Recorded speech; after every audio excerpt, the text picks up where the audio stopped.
All right, let's party. Wow, how's it going, everybody? Welcome, welcome, welcome. How you nerds doing?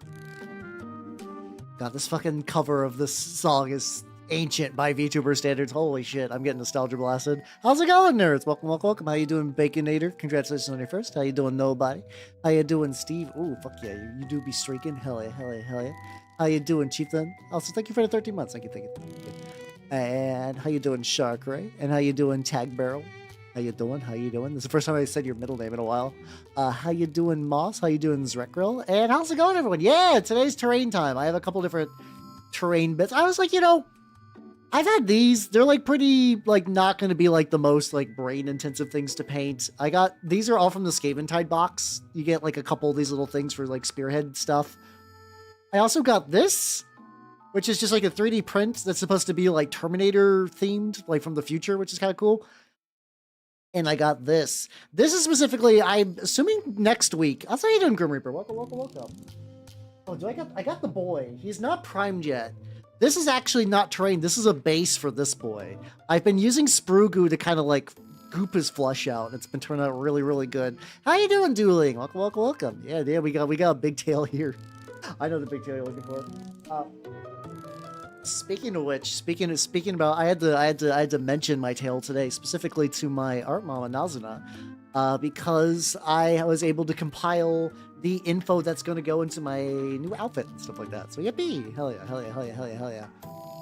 Which is going to be good. I'll keep you guys posted more about the timetables and stuff like that, and like if I want to do any sort of fundraising thingy for that right now, especially with the car stuff. We'll see how that goes. We'll see how that goes. Passed a morale test. You know what? That's fine. You know what? That's a gameplay mechanic. Like I've lost games that I should have won because of morale, and I actually don't think it's bad because like that is a way to tech against certain armies. See, so I'm gonna be doing like an overbrush on this. I need to like figure out like this gray might be too dark to do an overbrush on the black. It kind of not the worst. I think I can upgrade to a medium though. I think a medium would be good. Like I was like just throttling this one. What army was it? It was New Antioch, but it was the variant where you had like a bunch of dudes, the Abyssinians, I think. Yeah, that one. And like I was doing really, really good, but they took out my leader, and then I didn't get a good morale check because I was playing Knights of Avarice, which I had like 5 dudes compared to their like 10. And I was mowing through the dudes. But because of that check, it did not work super well. Okay, there we go.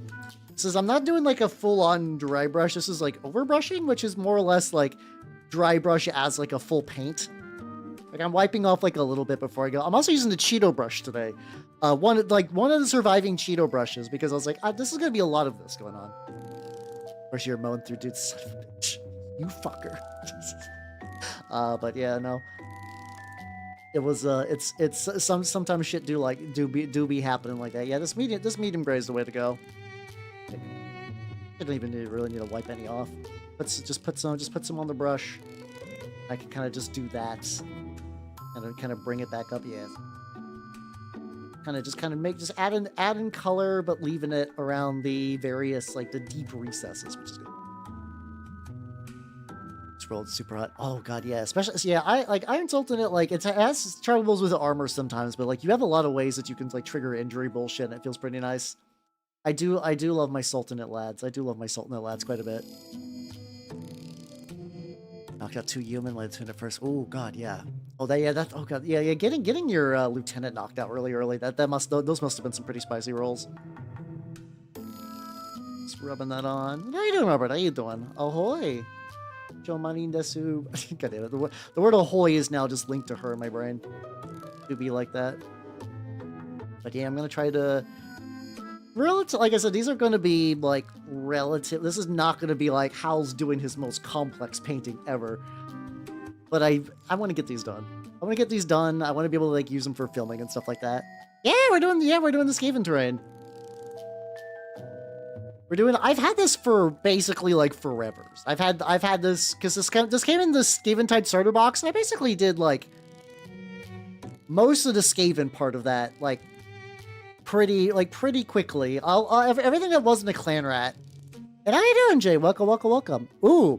Oh, also speaking of which, And how you doing, Zetai? Welcome, welcome, welcome. I actually will be having a rat painting project. I don't think they're going to be ready for next week. So I was kind of doing that thing. I was like, you know what? My group has always talked about wanting to do Mordheim. Like, always wanted to do, like, a Mordheim thing. And it's like, yeah, that's cool. Like, we'll just keep saying we'll play Mordheim forever.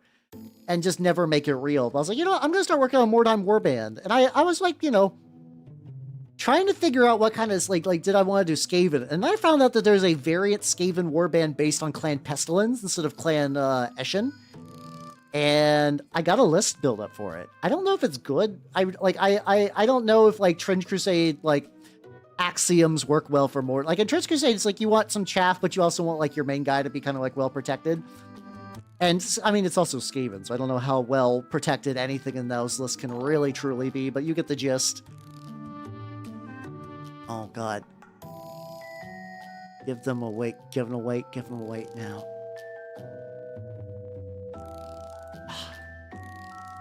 If you could understand that pun, and I include myself in this group, you have to make sure you take your vitamins tonight. You know?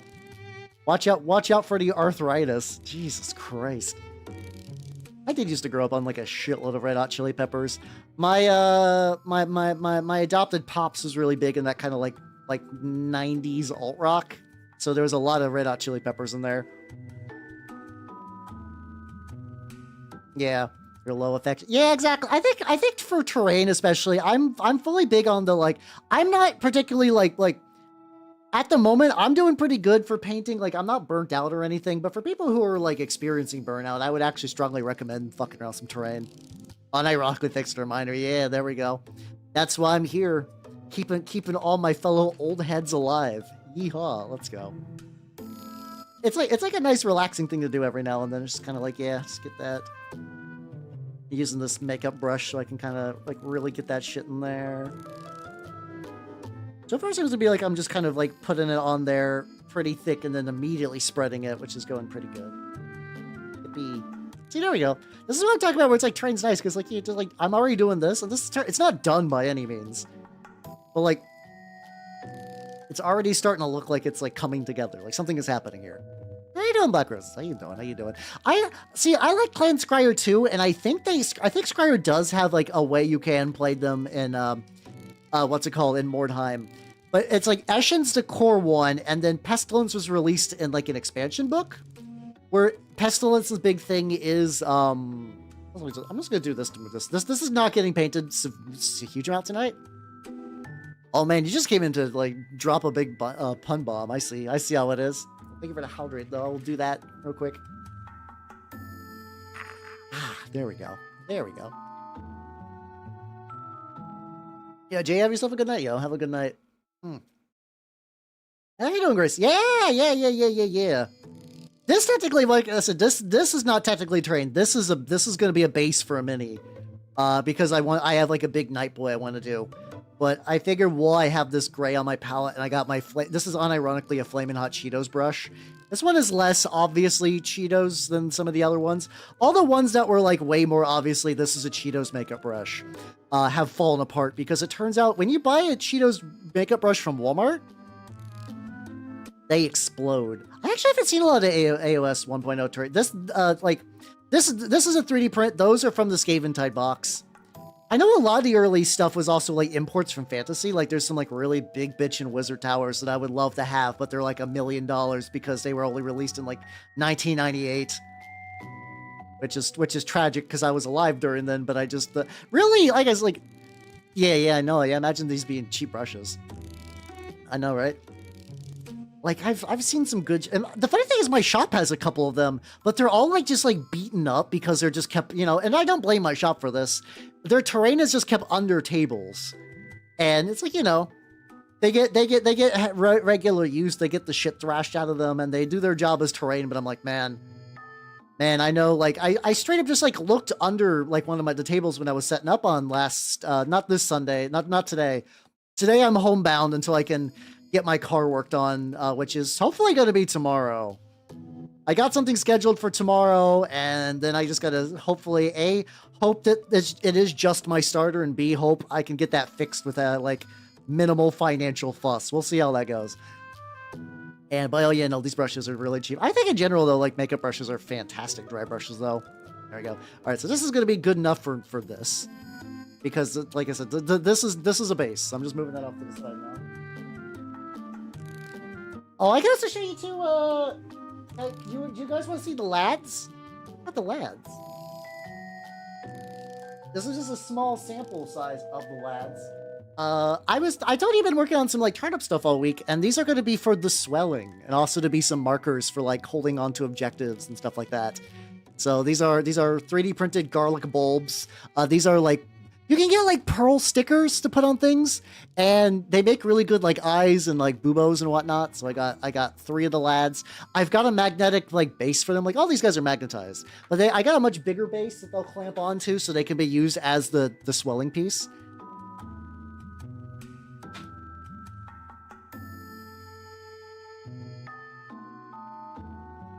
Are good and they should exist. Oh, don't worry, they'll get painted. Like not only should they exist, they'll be painted soon. Yeah, I so what happened to me is I'm pretty sure that like I had the AAA people come by, and because my car wouldn't start, and it's not making like a very apparent clicky noise when I turn it, but I could hear like the mechanical noise of like something turning. And the AAA guy was like, "Oh yeah, no, like we checked your battery. Your battery's full, and it's still good, so it's not a battery issue." So I'm hoping that it's the starter issue, and that like hopefully I have not tried to get in my car today. I'm hoping it's got enough juice that I can get them to the mechanic tomorrow. If not, I'll have to pay for a tow. Luckily, the mechanic place is like pretty close to where I live, so it's not like it'd be like the most expensive tow. But if I could avoid a towing fee, that would be pretty baller. I would enjoy that very much. That's my current state right now. We'll see. I'll keep you all posted. As far as the status of that goes. I'm hoping it doesn't eat too much into yield funds, but I'll do that. Oh god, yeah, working on the mechanic shop, how has to be baller for that. Oh, that has to be incredibly baller. I'm very firmly on the like, if your job has perks, you should use the fuck out of them. Like it's definitely good for that. Reach it, hit the starter with a hammer. I believe you. I don't know if I want to risk it myself. Like I don't want to show up and be like, what's up with your starter? It's like, well, I hit it with a hammer. And especially if it turns out to like, oh, your starter's fine. There's just like a cable that's bad. Like if it turns out to be like a bad cable or something, I don't want to actually like fuck it up. Is it bad? Oh yeah, that's not a great sign. Also, not gonna fuck away, but I don't think I give you a proper howdy. Yeah, like I said, I'm doing that thing where, like, my knowledge of cars is, like, I know how to drive. I don't really know much about cars beyond that. So I'm just gonna hope that I show up tomorrow and they're just gonna be like, yeah, no, this is what we got going on. This is fine. Give it a shot to... Well, I guess apparently hammering cars is the way to go. All right, I'll keep that in mind. If it doesn't start tomorrow, maybe I'll give it a proper whacking. I guess maybe it's like I guess there's a lot of tech that just kind of sometimes starts working if you hit it. It's like really thick overbrushing. Let's go. I'm kind of using there is like an official like quote unquote color scheme for this. And I'm not necessarily going for that. I'm just trying to go in for like a speed-ish style, especially like just kind of like get some paint on there and just move it around. How you doing, Ars? Welcome. How you doing? Using that perk. Oh yeah, you should absolutely. I fully agree that if you got that perk, you should use the ever-loving fuck out of it. That's you know. The guild doesn't. Unfortunately, the guild doesn't really have a huge amount of perks for me to take advantage of. But I'm fully on that train that if you got them, you should use them.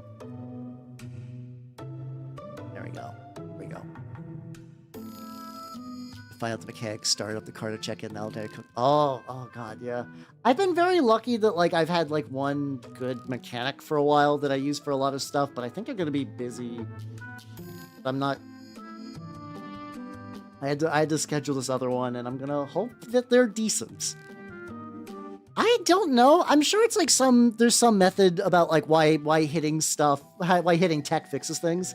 And I don't know if it's like maybe like jostling some cables or like removing some like sometimes things do get like crust accumulation on them, you know, the scientific term of crust. But like sometimes it might just remove some dirt or debris or whatever that would just kind of interfere with stuff like that.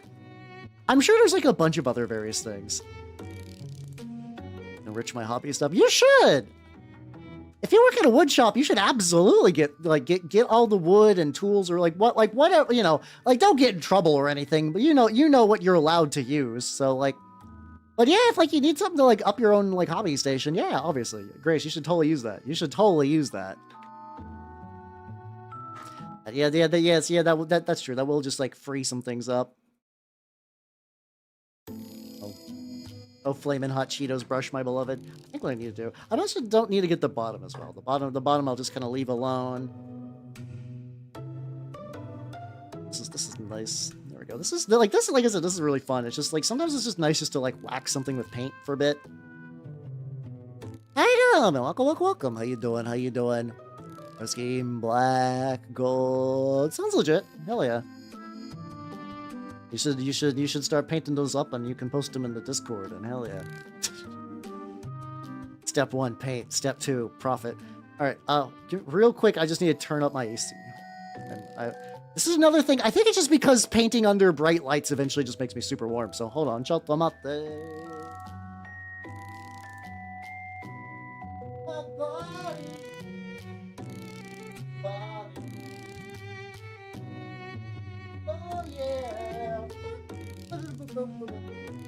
we go. Yeah, it could be a loose cable. Like I said, I don't know enough about cars to know exactly what is going on. And like the fact that I had a AAA guy in there would imply that if it felt like a loose cable, maybe they're just not paid enough to check for loose cables. I don't know. We'll find out tomorrow. I would love if they're like, oh yeah, no, the cable's loose, and they just plug in the cable, and then suddenly it's like, well, okay, here's $100 to plug in the cable because fuck you. And I would be okay with that, honestly. If it was $100 just to plug in a cable, which would suck dick, but that would still probably be cheaper than like everything else. I'd be like, okay, this is fine. But this one in particular gets a lot of detail when you start overbrushing the sauce out of this. Get a little bit more regular-ass gray paint on there. This is just all Vallejo neutral gray paint, which I've had forever.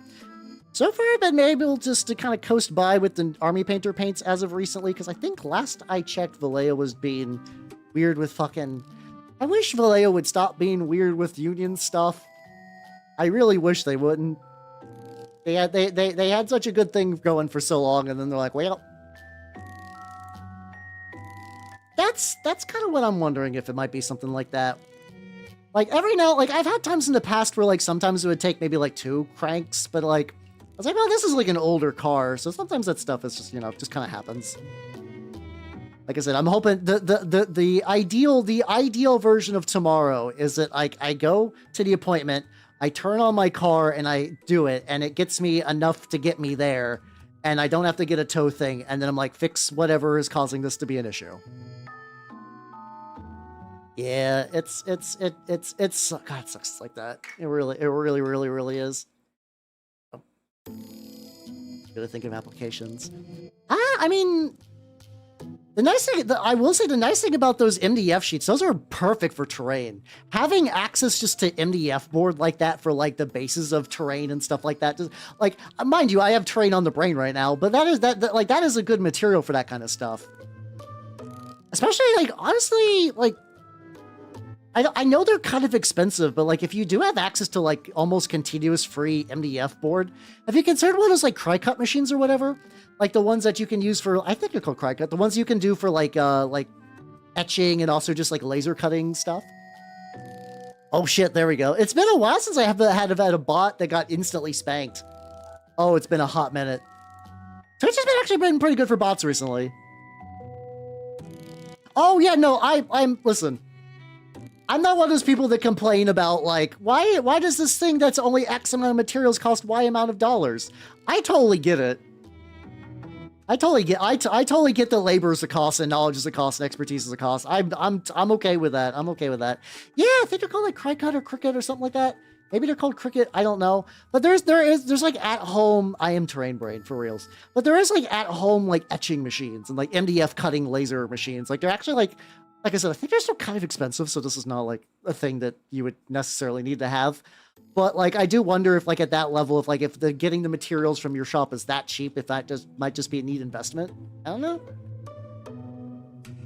How you doing, Dad's old show? Welcome, welcome, welcome. How you doing? How you doing? Yeah, you definitely want to get a laser for sure. Yeah, I know there's like a lot of particle stuff for sure. How you doing? How you doing? How you doing? Currently just really just kind of quickly mush out some terrain today. I've had a lot of it on my desk, and also, you know, nice chill paint. Nice chill paint is fun. Chill paint's fun. Oh, is it for really? Okay, maybe it's not cricket. I do know. Like, I know there's a guy that does like Mordheim trade I've seen who's got like one of those like at-home laser cutters, and if they're like way too expensive for like most people, I totally understand. I don't know actually how much that cost. I know that guy got given one because he's like a big Warhammer terrain guy. I guess Mordheim specifically, but like, I would like to get to that one point where it's like fucking like mini companies or like not even mini companies. I'm good on minis. I would love it if they're like, hey Hal, here's like a printer, or here's X. That would be great. Yeah, I guess I wouldn't be surprised if it's pricey. Well, in that case, yeah, you could use it for terrain. What else would you use it for? Well, no, there's gotta be some good uses for MDF stuff. How you doing, Dr. Anime? How you doing? How you doing? Mecha build. Oh god, I have so many other Plomo kits that, like, if I actually started to do more Plomo on stream, I would have to hit those up first before I would even begin to justify getting another model kit. I saw there's a Japanese Warhammer painter who I follow on Twitter. I forget his name off the top of my head because I think it's one of those that's like mostly symbols, and I don't even mean like hiragana, katakana. I mean not symbols, numbers. There's a lot of just Japanese Twitter accounts that are just like their names are just like a billion numbers. But there was this like Zoids kit. There's a Zoids kit. Oh, if it has a blade, it's definitely not then. Oh, I'm thinking a laser one. There's a Zoids kit that's like a hermit crab with cannons, and I'm like, ooh, that'd be nice. That'd be neat for some stuff, for some conversion opportunities. That went real thick there. I think it's fine though. It's fine. Kind of like. So like I said, this is not necessarily dry brushing. This is overbrushing, which is like kind of like it's very similar, but I'm not removing a lot of the paint first. How you doing, Matthew? Welcome. How you doing? How you doing? Supremely nice. How you doing? Nah, I'm not going necessarily full slap chop. This is just kind of like an dry brushing and overbrush. Oh, right now I'm overbrushing just to get some stuff on the terrain. And then I'll probably be doing some more targeted dry brushing for things like the wood and like the metals and whatnot. Right now, this is just like effectively just speed-based coating. Howl chop. No, I will not claim this. I did not invent this style of doing anything. This is well-treaded ground. There we go. Especially I'm just like getting paint, and then while it's still kind of wet, just kind of like smushing it around. And then eventually I'm going to be doing some, I want to use that new wash stuff that I've gotten ages ago and I've done nothing with. I have that like off to the side. I don't know if it's going to come out tonight, especially because like, I don't know. Could I have focused on one piece of terrain? Yeah. Do I want to just kind of hit all of them with like equal amounts of gusto? Yeah. It'll end up fine though. Like there we go. Yes, Cheetos, flaming hot Cheetos brush, my beloved. It's doing so much work today. Yeah, like this is like, you know, once again, I'm definitely gonna paint more of it. Would not look as bad with just one layer. Terrain, like I said, terrain's really nice. You can just like start getting like a layer on stuff, and it really changes the profile. Oh, let me do the other one. See, Zoids is really cool, but like I missed out on it as a kid. For some reason, Zoids was just not locally shown, and I don't know if it's like if that was like just like I didn't have steady access to Cartoon Network for so long though, so maybe that was like a me issue. Oh, big thirst. There we go. So now what I'm going to do is I'm going to do my tarnished stuff, like tarnished bronze. So we're going to get some turquoise up in this bitch. There we go. Like a couple different places where metals will show up on this thing. And there's like regular metal too. But yeah, no, I totally missed out on Zoids. But every time I see Zoid stuff as an adult, I'm like, fuck. Like, do you ever see something as an adult and you're like, oh man, that would have like absolutely changed my brain chemistry if I saw it when I was younger. There's a lot of stuff like that, but like Zoids is definitely up there for me, where it's just like, oh man, no. Like I liked robots, and I already like animals, so like that would have been deadly. That would have been deadly. So yeah, there's like a whole like a whole little section of like tarnished metal bits around the top. I think it's like top and bottom for all these. There we go. See, there we go. Look at us bring in. This is tricky because at the very bottom though, it doesn't like. This is made for like a starter set, so a lot of the angles are very economical. So if it's like, okay, if you look under the bell, you see just like connection points. If you look under like here, there's no detail to separate what is effectively the metal from the stone. And I think that's fine considering that this is like, you know, in a starter box. Specifically for that like Spearhead format, which I wonder, I've heard some talk that like, it feels like this was such a big success for Age of Sigmar that I wonder if we'll get like a revamped combat patrol for the next edition of 40k that would do something similar. For context, Spearhead is basically like its own, like almost like playing Warhammer with starter decks, where it's like all the lists are sort of pre-built. There are versions of the combat patrol functionally have a starter box, and there's a couple of variants and stuff like that. If it changed you, it definitely would have got me too, for sure. And like the big difference compared just to doing like a combat patrol thing is that like the units are balanced specifically for Spearhead. So like they'll have like different unit profiles in that format than they do in the actual like Age of Sigmar tabletop, which is I think is sort of where like the big difference comes in. How you doing, Phaedrus? How you doing? I've been doing ups and downs, pretty good for the most part. Minor car trouble. Well, actually, I don't know if it's necessarily minor car trouble yet. We'll find out. I don't think it's gonna be like I didn't have like an engine explode or like I was not in a crash. We'll figure out how bad the car trouble is tomorrow. I did watch Beast. Oh god, yeah, I did watch Beast Wars. I was for a long time. My Rat Trap was my boy. Not that Rat Trap isn't my boy anymore, but I remember like he was my favorite. I kind of like growing up, sort of just gravitated towards that like comic relief character. Like I liked, I think it was like Michelangelo was the green. Yes, the green Ninja Turtle, you know, the one that's green, as opposed to the other ones, which are like, you know, gray, I guess. But I mean, it is, what's it called? The orange one, the one that likes pizza. I guess they all like pizza as well. The nunchuck guy, the Joker, the comedic relief. How's that doing, J-Hath? Oh, how you doing? How you doing? Yeah, I mean, it's from what I've seen. Also, how you doing? How you doing, JT Wusky fan? Welcome. How you doing? How you doing? Oh yeah, you got to you got to take care of the back injuries. Fucking suck. I hope that's doing all right. Yeah, that's kind of what I've heard. That like for people, there are people that like playing, and there's people that like really like list crafting. I'm kind of somewhere in the middle of both.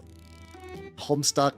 Oh god, how did you smell the Homestuck on me? What's happening here? I have not watched the pilot. I've watched like a little.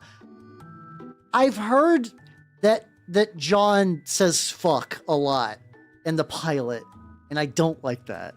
I don't like that. Dave can say fuck. Rose can say fuck sparingly. I don't like the idea of John saying fuck very often. I don't know how much I enjoy that. But how you doing? How you doing? How did you know? Legitimately, who told you? Who told you? But yeah, I was somebody who played Age of Sigmar back in 2nd edition, and I have this stuff for Spearhead. I just have not got around to it. Primarily, though, I mostly play like Turnip 28 Trench Crusade, though. I guess, to be fair, I feel like if you go to a VTuber and you ask him how do you feel about Homestuck, it is kind of like, yeah, you're probably going to guess like eventually a couple of them. Yeah, I've kind of heard the general idea that people are, that like the respectable rumor people are like, okay, there'll probably be a 40k age a Spearhead. 11th edition's gonna be like 9th edition, where it's not gonna be like a big full rework like 10th. It's just gonna be like a couple of tweaks. I totally got to the sides on there. Let's see. Like worst case that goes. That can like we remove a little bit on there. Rusted copper ring. Oh, I'm doing the it's I could try green. The thing is, like, I'm already gonna do that like tarnished metal, and I think the blue does that pretty good. So like I could do a green with that, but I've not had as good a results as I had with the turquoise blue. But it is gonna be a very like verdigris style. Don't worry, that oxidized. There we go. That will happen. That's a JT Whiskey fan. Thank you for the follow. Welcome to the workshop. Yeah. So for context, Homestuck is getting an animated series done by the crew. I know Vizzy Pop, who did like the Has Been Hotel stuff, is working on it. Yeah, there we go. You get it. You get it, Robert. Hell yeah. And this is just me layering this before I inevitably do some stuff. Who's my favorite character? I really liked. I did like Dave quite a bit. Dave was cool. Carcat, I think, as we're doing trolls, I think Carcat might be my favorite. Though I did have an Equius shirt because I just thought it was funny to make that like a workout shirt for a while. Going to the gym with Equius' shirt was certainly an experience. Luckily, no one caught on, which was good. Probably for the best. I think I mentioned this before too. Like I did go. The only person in the wild who I ever really knew anything about Homestuck with was like for me it was like always like an online thing. I did go to a college Homestuck meetup, and that was interesting because I was like, oh, I like the music and I like the storytelling and I really like the theory crafting. And then I showed up there and it was all cosplay and shipping, and I was like, oh, I'm not oh, this is the other audience. Okay then. Well, okay. And I just kind of like just was there, and I just politely nodded, and I was just like, man, the idea of being like the odd one out at a Homestuck meetup is a very strange position that I purposely put into my life. Apparently, not that I wanted to be the awkward guy at a Homestuck meetup. It's just that was just the cards I was dealt, and I was like, okay.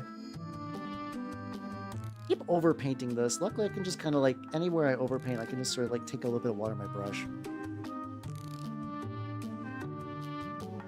A cheap animated series pilot. I mean, that's just kind of like a lower, newer budget. Listen, I love Wakfu. I love Wakfu. I still need to get around to watching the Dofus series, but I watched a couple of I also need to do a lot of later Wakfu. I only did season 1, 2 because for a while that was all there was.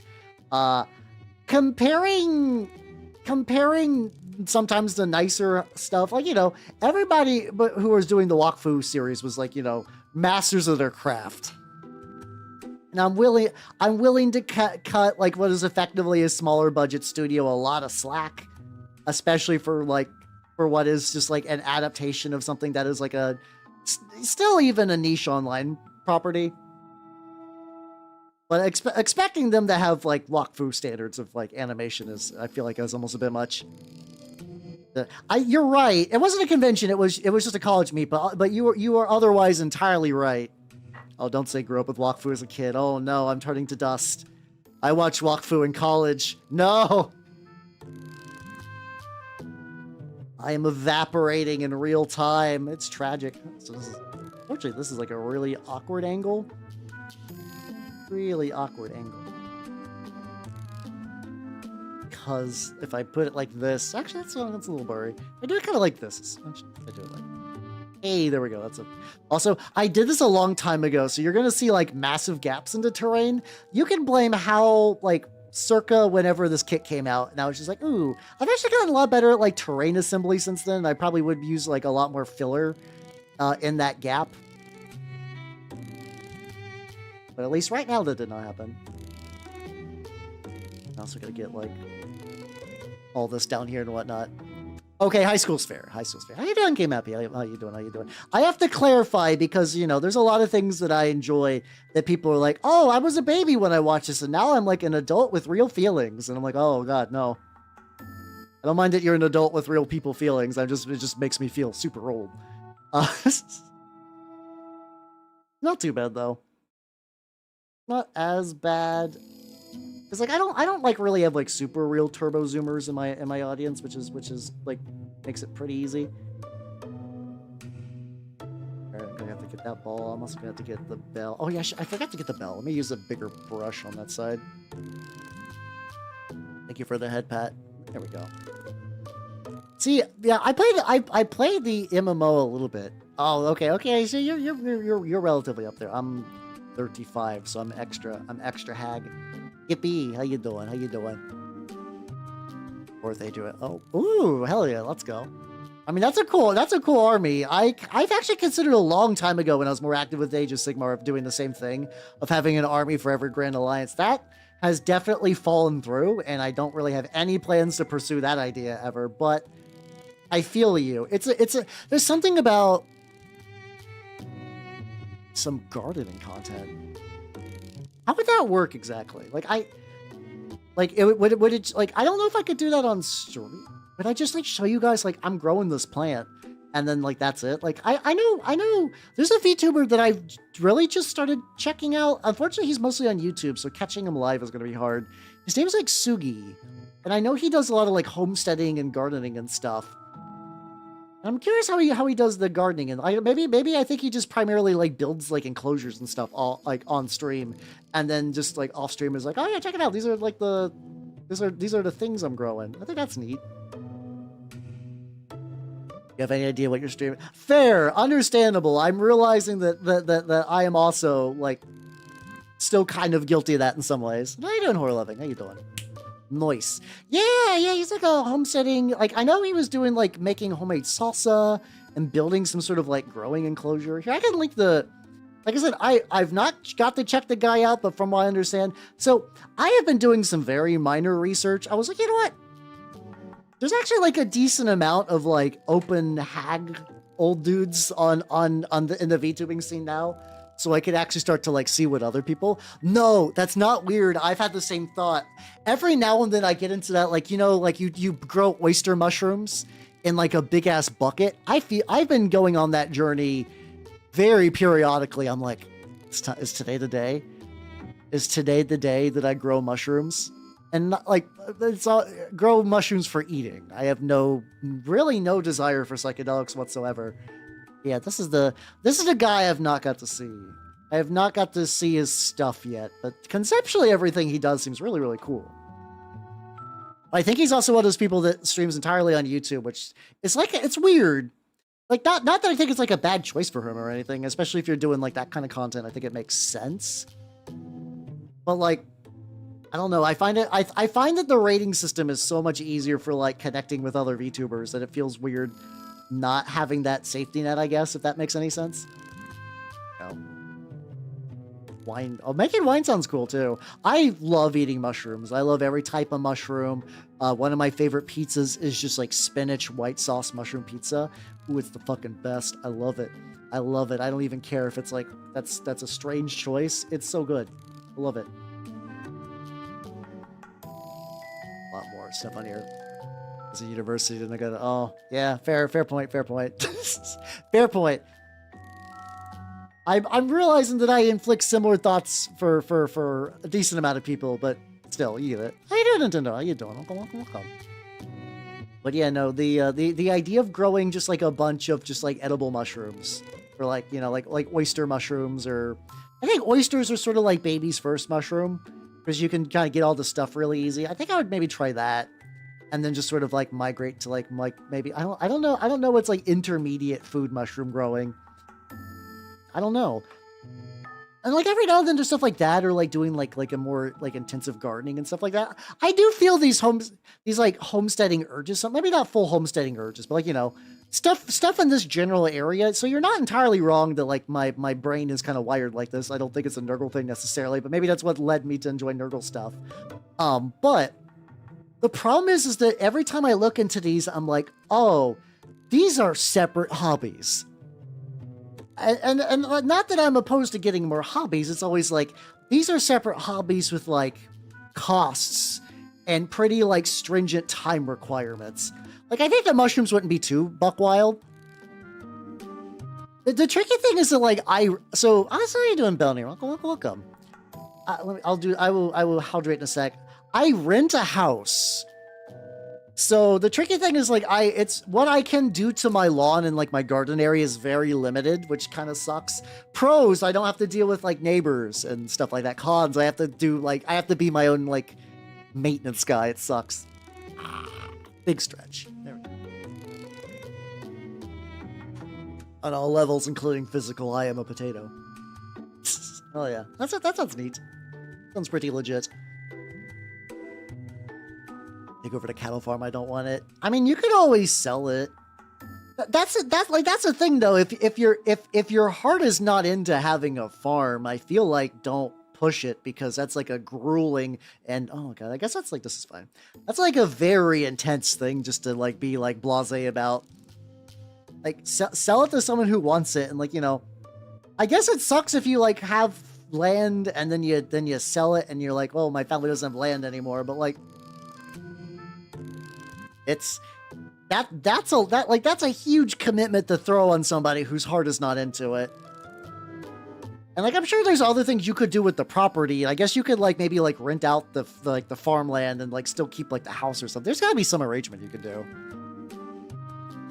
Yeah, I should do like a grow box. Maybe too late for this year, but maybe spring of 2026 I can make something happen. It does sound like fun though. I do feel. Oh, this is going a little bit behind the stuff. I can always touch up later. How you doing, Shokan? How you doing? What's how do I paint rats? Which I'm painting rats is going to be a thing. I don't think it's going to be ready for next week. Like I said, I'm looking to build in a Mordheim Pestilence warband. I have the list. The list is really dumb for an early Pestilence warband. Like it's just straight up. I have it on New Recruit. It's like 4 giant rats, 3 plague novices with a dagger and a sling, 2 plague initiates with a dagger and a club, 2 plague monks with a censer and a dagger, my sorcerer with light armor, a shield, a dagger, and a sling, and then my plague priest with light armor and a dagger. Oh, that's a lot. Yeah, no, don't like. Listen, I'm John Internet guy. Like, don't like, you know, do your own planning and research. But I do strongly think I agree with Robert. If your heart is not into it, like there's people whose hearts are into it, and like being a farmer fucks them up. It's hard work, and the pay can be really little. Like, if you just want to like, I mean, you know, worst case, sell. You know, you could just sell all the farm stuff and just have like the house. You know, nice house and whatnot potentially. But yeah, definitely don't be like, well, I guess I'm a farmer now. Don't do that. Don't do that. That just sounds like you're gonna be fucking miserable. Oh yeah, yeah, that's true. That's true. Also, yeah, depending on where you live, the farming might just not even be like profitable to begin with. I don't know how successful your family's current farm is.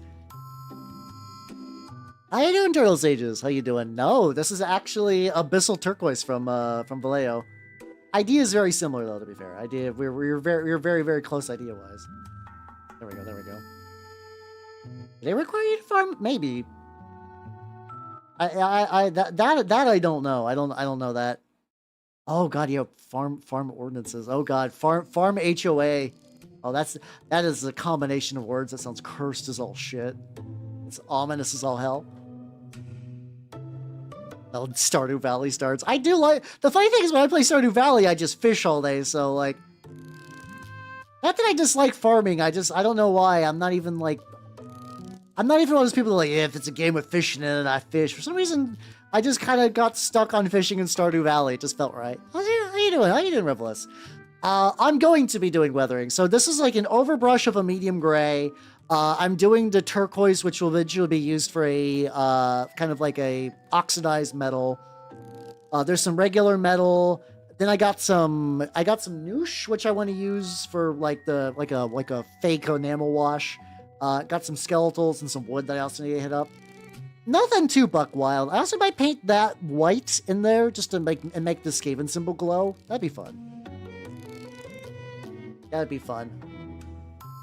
Let's set you aside and we'll do the next one. Here we go. There we go. But yeah, this eventually will be all like weathered and stuff at some point. I don't like it. This is another one that's like, am I gonna get a lot of this done today? I don't know. If I get any done today, like this is already looking pretty good. You get more milestones and paint. Hey, let's go. I think I mentioned that earlier, but I've reached out to like I've already Mama Nalzin is already down for a new outfit, and I sent her the details today, which I've not heard back from yet. But that was also like 2 hours ago. This is not like I expect her like instantly reply. It's more like it's been sent. Now I wait, and now I truly wait. Yeah, so far this terrain is really fun to paint. How you doing, Prem, by the way? Welcome. I'm doing some terrain today because it felt nice. It felt like a thing to do. Or no farm work. Oh, let's see, outbreak. I would 100% believe it. Yeah, no, it sounds rough. I'm not built for farms. I'm not. How you doing, 14? Welcome. Yeah, I in general I do like painting terrain. There's like, I was about to say my terrain painting thing. I've been working. So the thing I've been working on for this weekend in particular is a turnip project. It's like part terrain, part model. The swelling, because you basically drop a terrain piece, and that terrain piece causes your opponent's stuff to get fucked up. So I've been using a lot of plaster too. Any hints on the theme? Oh yeah, I can. You know what? I posted some images on stream before of the mood I'm going for. Give me a quick second. I'll post those again. Let me get this little nubbin, and I can post those once more. I have some ideas that I want to lean into that I don't want to necessarily fully give it away yet. I don't know if this is going to be like a full, like, I know a lot of like VTuber friends of mine are getting like big enough changes to sort of like revamp themselves, and I got some ideas that I think it's going to be a little bit like that. This is a stop motion Christmas elf to me. Oh no, I'm not. That's not the reference. No. Let's see. Big issue. What the fuck is going on? I think shipping in general is just kind of rough these days. Here, I will put some pieces of art that I think are representative. Oh, these two are good representations of them. So it's like this and this. These are both images I sent to my art mama. And just like these are going to be like the strong cornerstones, and I did a lot of very specific details for other things. So this should give you like a general idea of the vibe I'm going for. God, what happened to Hashibai Valley? She was like really active for a while and then stopped, and it makes me big sad because I really liked her art. I know she did like a comic at one point too, but I don't know where that was hosted at. I don't know if that's like a Patreon only thing or something else. I could just set this off to the side though. So I want to be hot. What do you mean want to be? I'm already there, yo. Stormcast, and hey, there we go. I'm glad you nerds like it. Hell yeah. Boards, since I wanted. Hey, there you go. I'm glad you had fun running a demo game. Age of Sigmar is a fun system. The last I played, like it's been a while. Like what's her name? Oh, my art mama, Nazuna. Yeah, let me like Nazuna mama real quick. I think our commands still work. Let me double check. We got Art Mama. There we go. That might work on the YouTube side as well. If not, I can copy it over. Art Mama. And then I got my Rig Mama, Milky. And I'm waiting for the model like to actually exist. There we go. Before I try to contact when was Hollow Knight Jack. I do really enjoy when people make like. I've not gotten super far into Hollow Knight, and I did not play Silksong at all, so I've kind of mostly kept out of, like, the new, like, people flipping out over the game. I think they should absolutely flip out. It's a fucking Christmas miracle that Silksong actually exists. But, like, I have been seeing people draw, it's funny, because, like, they'll either draw, like, Hornet as, like, big, sexy bug lady, or, like, fucking Scrimblow, and same thing with, but John Hollow Knight himself is just like almost 100% Scrimblow. So it's really funny when they actually make him like properly like humanoid as like in fan art. I just find that really amusing. No, that's totally fair. Yeah, Nazuna is like a common enough name. I don't blame you for asking for clarification, to be fair. That was absolutely the right response. A little bit on the side here. This is like a really messy turquoise on there. Typhoon. Oh god, that sounds fucking brutal. I didn't even consider like seasonal weather getting involved with shipping stuff, but yeah, hang in there, yo. Hopefully your stuff gets in. Oh, thank you, 14 Peasant. Thank you. I'm really excited though. I have ideas. And I'm hoping. I don't know. Like I think there's some stuff that I would like to focus and tighten up on. It's also like this is gonna be like really weird. But I have some, I don't know, what's the best way to say this? There's some, like, thematic things I'm kind of wanting to tuck in there that just kind of feel right for being, like, a VTuber for, like, when I've been a VTuber and for how long I've been a VTuber that I think I can kind of put into there. Oh, specific. I am not a good person to ask about Gunpla. I enjoy Gunpla and Plamo in general, but like that is not my area of expertise. If you want that, there's like Kaiju Kanajo and Irradiated Rat are sort of go-to two that I know whose thing is like, yeah, I do Plamo as like a thing for stream. Those are probably the two people you want to hit up. They generally know a lot more in that field. I am an occasional Plamo builder. Oh god, yeah. Everything's just hitting all the shipping forever. The worst. But yeah, no, when it comes to Plamo stuff, I am definitely a fucking novice. Which I enjoy and stuff like that. Like, it's I definitely enjoy it, but I'm not at the point where I could ever, like recommend my favorite kit. I usually, especially because, like, I don't do a lot of Gundam kits. I really like Ava. I've probably done the most Ava model kits out of everything. Oh, I do want to do that drill, though. Apparently, it's a solid drill. So there's a Tamiya drill kit, and it is like an honest-to-God electric drill that you can build. And the thing is, I've heard people say that the drill is really good for drilling barrels for, like, Warhammer bolters. Like, it's just the perfect size to be, like, a good bolter driller. And not that, like, I'm hurting for, like, a bolter drill, because I found these online. There's like, you can get like 3D printable like bolter guides where it's like you put the bolter in there and you drill through the other side. This one is the one I haven't used yet. There's like a couple. There's like, I've gotten some for like storm bolters and combi bolters, like different combinations. Some of them are. Oh yeah, no, real. I've actually not done a real grade yet. I've mostly stuck to like high. Like, not high grade, like the Kotobukiya equivalent of like, you know, like a $50 Ava kit. Where it's like, they're not, those are not like the most complicated things ever, but they're not like a $20 high grade Gundam or whatever. It's confusing and gift to someone else. Well, at least someone got some enjoyment out of it. But yeah, maybe considering the weird shit I like to build on stream, maybe I'll do that kit in particular. The problem is, like, so I did the sushi kit, and I done not the sushi, fuck. I did the rice ball kit, and I did the God, what was it? Sesame ball. I did a onigiri, and I did the sesame ball kit, and they don't really make. Yeah, I've never built anything on stream. Those are two totally normal model kits, but I've not found another kit that's like comparable and just kind of like, you know, unexpectedness, if that makes any sense.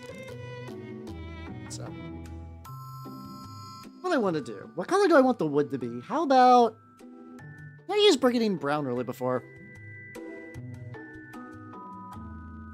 There we go. So what I'm going to do is I'm going to try to just get some of the wood in here done first, and then I'll go back and kind of like pick that off. I've been like enjoying using like. I'm gonna paint the Evangelion lobster. Can you still buy that? If I would absolutely at least build that on stream. I don't know about painting it just because I got so many other things I'd rather get for done painting wise. But if that kit is like still available for like not a terrible price, once again, my frivolous spending is going to be cut down until the new model like I gets paid for. It's a new outfit. It's not going to be like a gigantic rework or anything, but like, you know.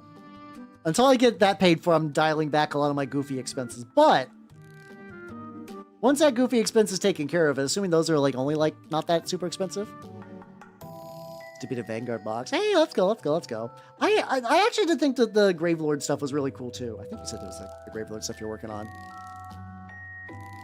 Like those always seem really cool, but I keep doing the thing where I keep falling in love with in Age of Sigmar like horde armies.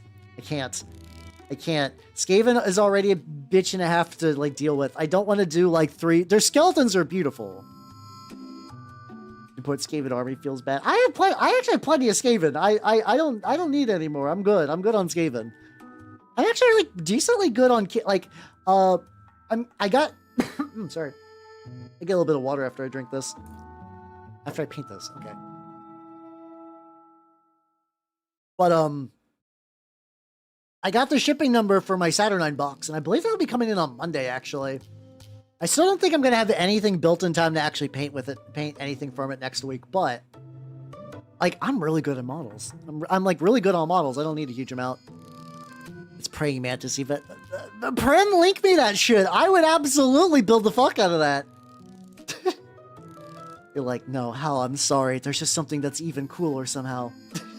Fucking nerd, link me. I want to see it. Oh, BCRM's got a bunch of cools and zombies and stuff. So yeah, I mean, if that's the mood you're in, you should be eating good on that. Now let's start on this side now. Get all the trim, and then I get all the trim, and I get all the trim. All right, let's see. All right, let's see. Hobby Link Japan, so I know some VTubers with. That is downright affordable. Oh, this kind of fucks actually. Hold on. Fuck off WebP. I'm still fully on the WebP is a good format, but more software needs to support it. How you doing, Shasra? Check out this thing that Prim just linked. Hold on. Sorry, I was scrolling. Hold on. I keep finding stuff I took screenshots for Barkley. Like this is fun. But hold on. But set. There we go. Look at this. It looks really nice. I really like this actually. Let's put you over here. Well, thank you for Haldrate. I could use that. Ah, there we go. Yeah. Yeah, Jay, I've like, I don't know what's up with the Horus Heresy line. Every time I look online, it's apparently like, oh yeah, this model like has like 50 million parts. I don't know, like, I've been really slow in building all my what's it called? All my Emperor's Children stuff. But those haven't been like terrible kits, really. Those have been pretty fine. What the fuck is up with the Heresy team? I don't understand. I don't understand why they fucking like maximize the amount of stuff. But I've been warned that like there's like apparently the Centurion has a cape that if you follow the directions you'll fuck your shit up. I guess you can just go lol expert game and not give a shit. But yeah, what I'm gonna be doing with that though is there's a new, what's it called? Word bearers are getting a character unit for Saturnines that are filled with demons, which I'm excited. You know what to make them into? I think 2 squads of tacticals, then maybe a unit of maybe a heavy support squad or something like that. From my understanding, at least Heresy having 2 units of tacticals will be like basically good forever. So that would be at very least a good start. That would be a good start, and like, you know, by the time you're done doing like 40 models, that would be a good thing. Also, they also got their inductee too. Their inductee rules for word bearers are really weird, and that they don't have any rules until they kill a model, like kill enough models to score Vanguard points, and then they take damage and they become malefic, and you also get fear no pain 6-up. It's a very strange thing. I feel like I need more. I could see that. I've been doing like Heresy characters. That's fun. But like I got like 20 despoilers and 20 tacticals I need to really truly start. I'm at that point where both of them where they have a singular red coat of paint from an airbrush and nothing more. And I keep like, I need to work on them. And that might be like a good project just to like how it works on 20 tacticals. Maybe it's a boring stream. I don't know. But I do need to do that at some point. At some point I need to make that real. It's not a character, it's the inductee, which are like, towards the end of the Heresy, all of the legions started to need model, like new dudes so bad, just like basic troops, that they sort of rushed them. And like so they'll have like special, it was announced on the main site like last week. These have not been revealed super long. Like using some water to kind of mix that in, which is good actually, because I can like spread that. I don't know if it's gonna remove too much paint or not, but that should be fine. I don't know. Apparently, I did see how to turn that off. Apparently, which I was curious. Well, just on YouTube, on Twitter, on accident. I'm probably still gonna leave it on though. That stuff's fine. There we go. 20 radical marines. Oh shit. Oh fuck. Okay, I can show you. Let me show you something real quick. So there's a guy named Mads Minis, who's done a couple of rat-themed Kickstarters that I've kind of like ignored because I was like, oh, these came in like awkward times or whatever. He did some. He did some recently that are just straight up. Let's see if I can find like a good example. There we go. There we go. There we go. There we go. These are straight up Skaven Plague Marines. Like, check this shit out. Like, this is straight up Nurgle and Skaven variety. I don't know when I'm going to paint those. I did get the Nurgle side of that Kickstarter, but they also released the equivalent of what's it called Poxwalkers. They also did like basically like a rat themed Poxwalkers. I think the Kickstarter is over. Oh, it's like it's Frontier, which is like the Kickstarter for My Mini Factory. I can link those real quick.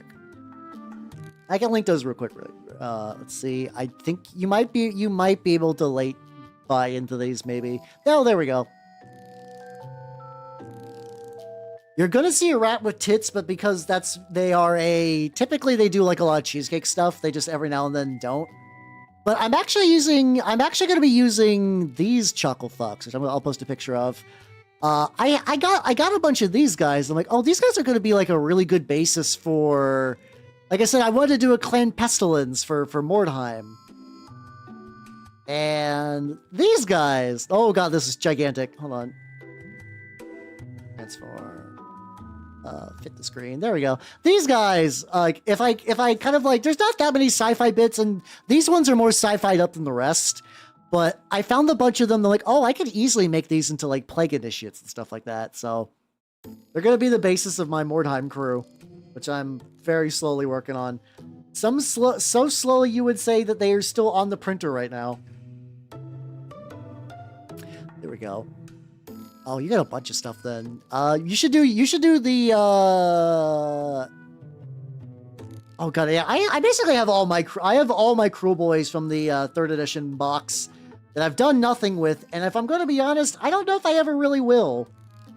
I just think I have some ideas that I might be able to repurpose them for Turnip, and that's probably the closest to getting them like worked on that I've been thinking about. Oh yeah, no, that's what I'm doing. A lot of them, they're naked, effectively. I want them to be naked. I want them to be like, they're so diseased they don't have fur outside of like maybe like little bits and pieces. So they're going to be smooth lads. Just move that into there as well. Okay, I think I'm actually doing some like weird undertone things, which is a bit wrong, but they'll be fine. I should start doing stuff like that a bit more often, though. I know for like wet blending is something that where you paint something and then you use like a watery brush to do that. Yeah, because remember when you mentioned you're like, oh, I would love to have like one for each Grand Army, and I was like, oh, crew boys will be my destruction boys. They're like sneaky. They're like Lord of the Rings kind of styles, like semi-industrial orcs. And I was like, that's cool. I like that archetype. And then I just painted legitimately. I started to paint one of them, like the boss guy with like the little dude as a buddy. And I just didn't. I have like I said, I have some ideas for how I might repurpose them someday, but it's very low on the list. It's like so low on the list that like I assume maybe by like next year, if I have everything else done, and that won't happen. That absolutely won't happen. But if by some miracle that did happen, I'd be like, okay, now I start on you. Now you will be real. How you doing, Bird Mouse? Yeah, train's going pretty good. I'm doing a lot of it at once, so I'm not going to be getting like crazy progress. But I got some overcoating. I'm doing the basis for what will eventually be an oxidized metal effect. And that means that this is getting more and more workable, which I'm okay with. Oh yeah, no, the Grimdark Compendium guys use a lot of like cotton, like cotton swabs, because you use cotton swabs for like a lot of the enamel removing for like the reductive technique. And you can just take one of those that's just like soaked in enamel paint, and then you just kind of twist it off and you get like really dyed stripes of hair. I might do a little bit of hair on them, but I'm thinking about saving hair for the leaders, which is a weird idea, but the idea that's like, oh yeah, if you're like a leader or like you're like an elite in Clan Pestilence, you can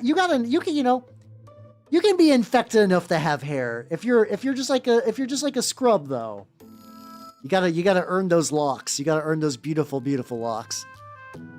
Yeah, it's getting. I mean, like my Sunday painting streams are inherently a bit shorter, and that's fine, just because I have to start a bit later.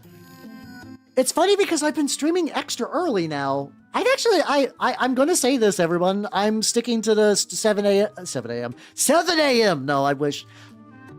Something that I would love to do that I can't do as an employed person. I'm really jelly about the people who can do like lunch streams. I would love just to paint for like 1 hour during lunch and then go about my day. If you don't like oils, I don't think you'll like enamels. They're similar in many regards, but I do find enamels to be easier to work with. But if you're not feeling them, I don't think you're going to enjoy them. I like them because I find that they work really, really well. But yeah, no, I'm gonna continue to start streams at 7 p.m. and potentially end them a bit earlier. So tonight I'm going for like the usual time.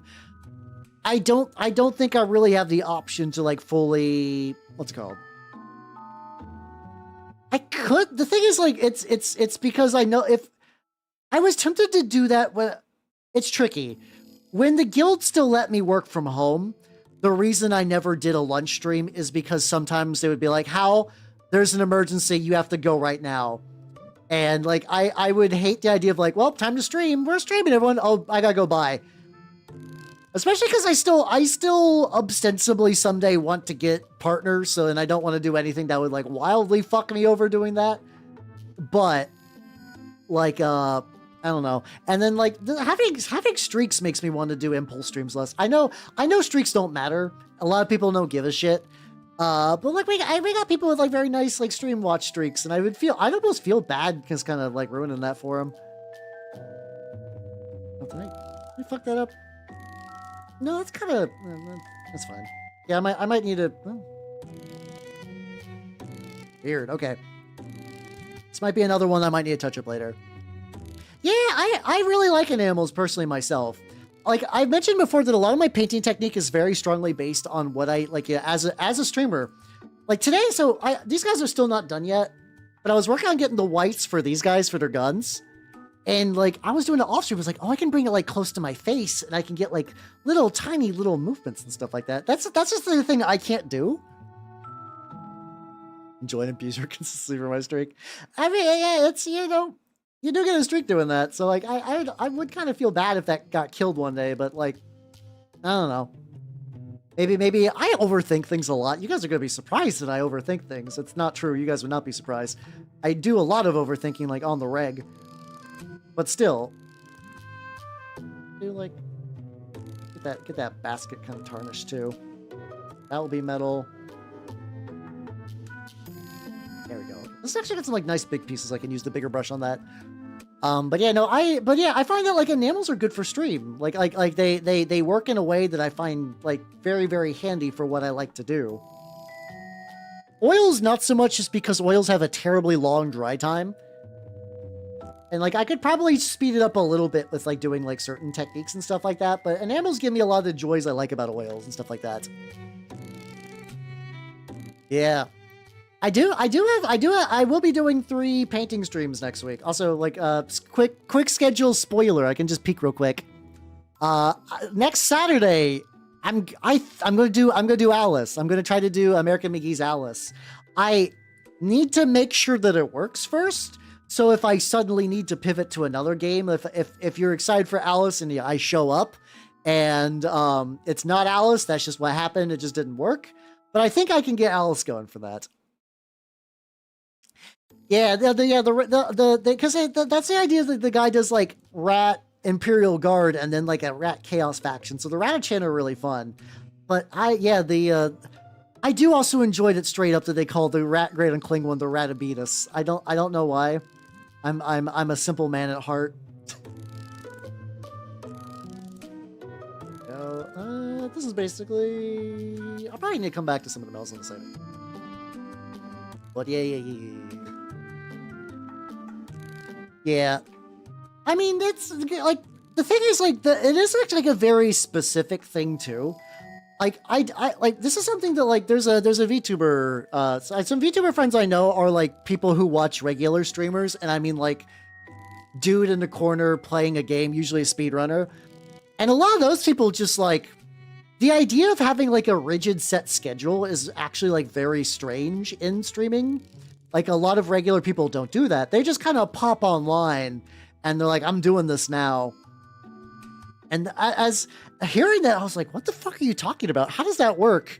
And like, yeah, no, sometimes people just like get a ping. They're like, oh shit, fuck nuts is going live. They're going to attempt to speed run Hello Kitty's Island Adventure. And you're going to be like, oh, fuck, okay, well, I got a free afternoon. I like having a schedule because the stability is nice. And I mentioned too that one of the reasons I became a VTuber is so I can be consistent in my mini painting. And nothing makes you more consistent than a schedule, you know? They also do stream for a crazy amount of time as well. You're not wrong. So they might be like, well, I'm going to do one stream this week, but I'm going to do 12 hours because, like, they don't give a shit. I can't quite do that because, once again, I'm employed. I wish I wasn't.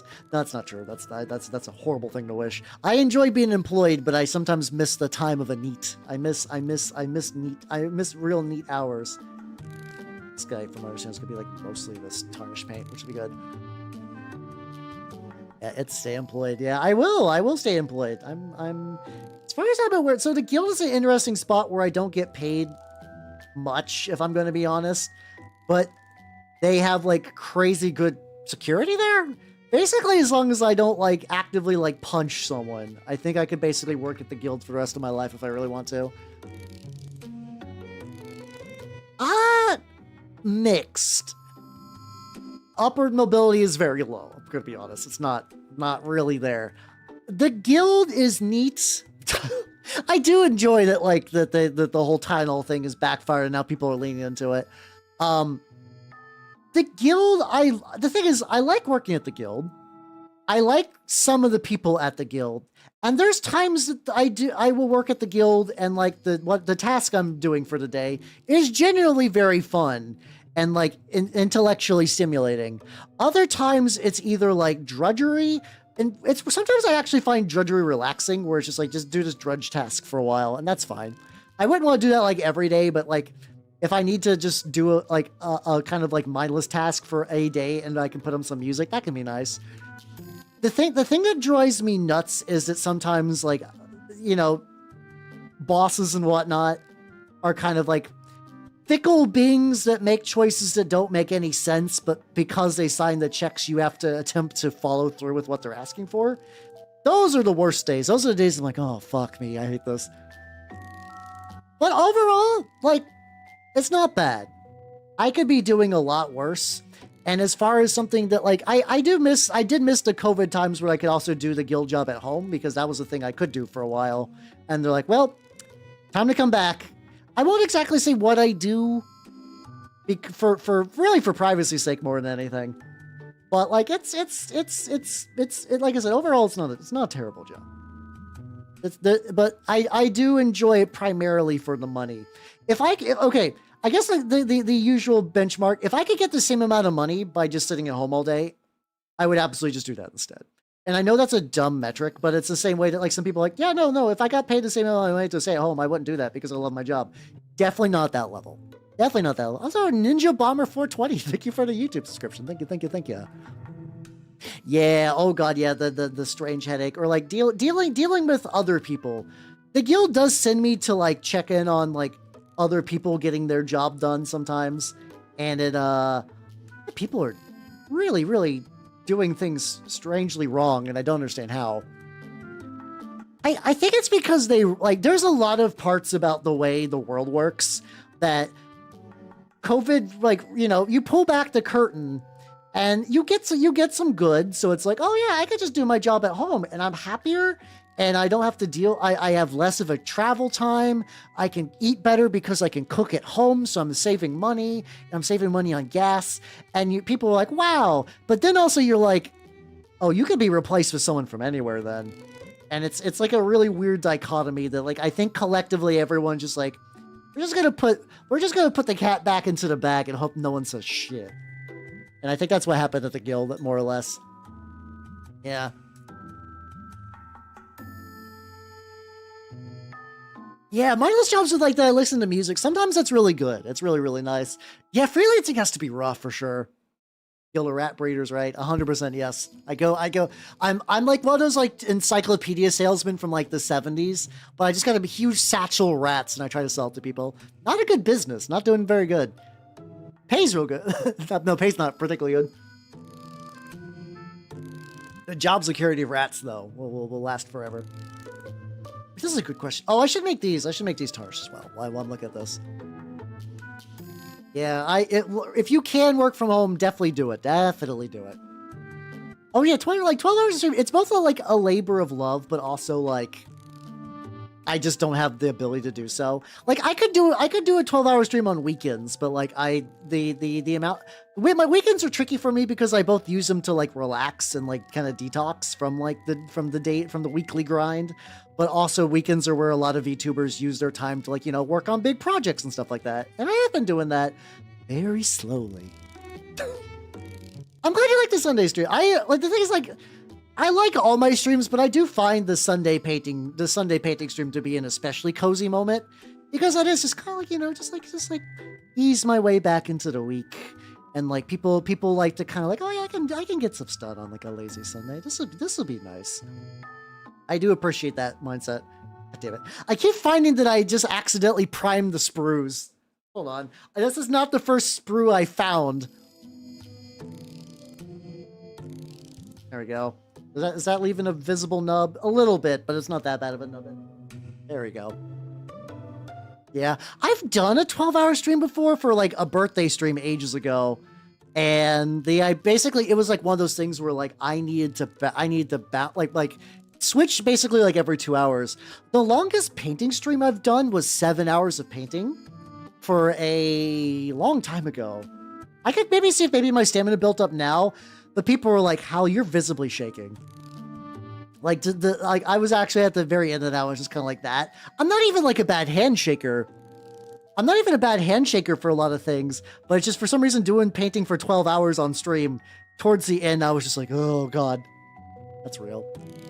Yeah, that's one of the things I enjoy about being a VTuber is a lot of people like, how I use you as a motivation and like sometimes, you know, excuse motivation, whatever you need to like get some shit done, and I enjoy that. I enjoy that a lot. It feels good. Feels great. Very roughly hitting that up. There we go. Yeah, got them old man hands at work. There we go. That should be metal around the side. There we go. All right, let's start doing some wood now. We got a bunch of wood on these, and I think I was already doing. Need to memorize what wood I used. I was using Bootstrap Brown from Army Painter Fanatics. There we go. A company I can feel good about. Yeah, it takes a lot. It's a lot of balancing. You know, making sure the text. Not that. That was not that paint. That was not that paint. Different paint. I was using Brigadine Brown, I believe. I just squirted the paint onto my palette. And I was like, oh, that's a different color, isn't it? That's a different color. Okie dokie. All right. I'm having that old image of like identifying wood. Yes, it's wood. I'm doing that, but unironic now, which is very amusing. There we go. There we go. Oh, you should do Vargeist are really cool looking models. If you're looking for like a way to like help me pick a model, do Vargeist. Vargeist fuck. Get the wood. I think also a couple little spikes I'll need to get eventually, but that'll be fine. Leave Mr. Skeleton alone because I'm gonna come back for you later. But if I get a little brown on the skeleton, that's not the worst because I can use that as a base layer for some skeletal stuff. It's funny that like I actually like I think skeletons are neat, but I'm so used to thinking them as a chore because hey, you're working on Warhammer models and suddenly there's like 3 skulls and you're like, why the fuck? God damn it. I know you're Games Workshop, and if you don't put a skull on every model, you'll explode. But, please, this model has enough going on. I don't need a skull to deal with all this. Yeah, this one's actually like a reasonably like big skeleton too. Hey, let's go. Best luck with the trip to your bro's house, and also fuck yeah, food. Hell yeah. There we go. You're looking good, my boy. We got some wood over here. That's all metal. Okay, this one is actually pretty. Oh, yeah, this one's pretty wood free, which is not too bad. Sounds still. Okay, I'm hungry. Super duper hungry. had like a full regular meal today. I don't know why I'm so hungry right now. Proud of my paint. There we go.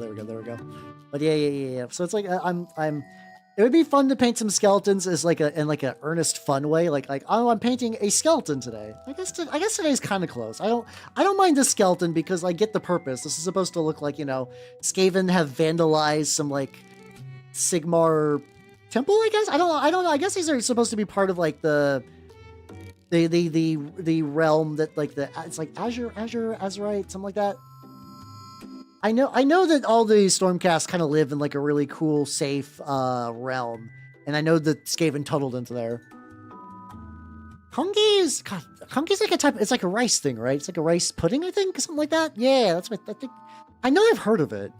I've definitely heard of kongi, and I've heard it's like, isn't it like one of those like sick foods where it's like, if you're feeling sick, you get some of that, and it's like a good like almost not quite soup, but like has the same restorative properties. Oh, rice porridge. There we go. Okay.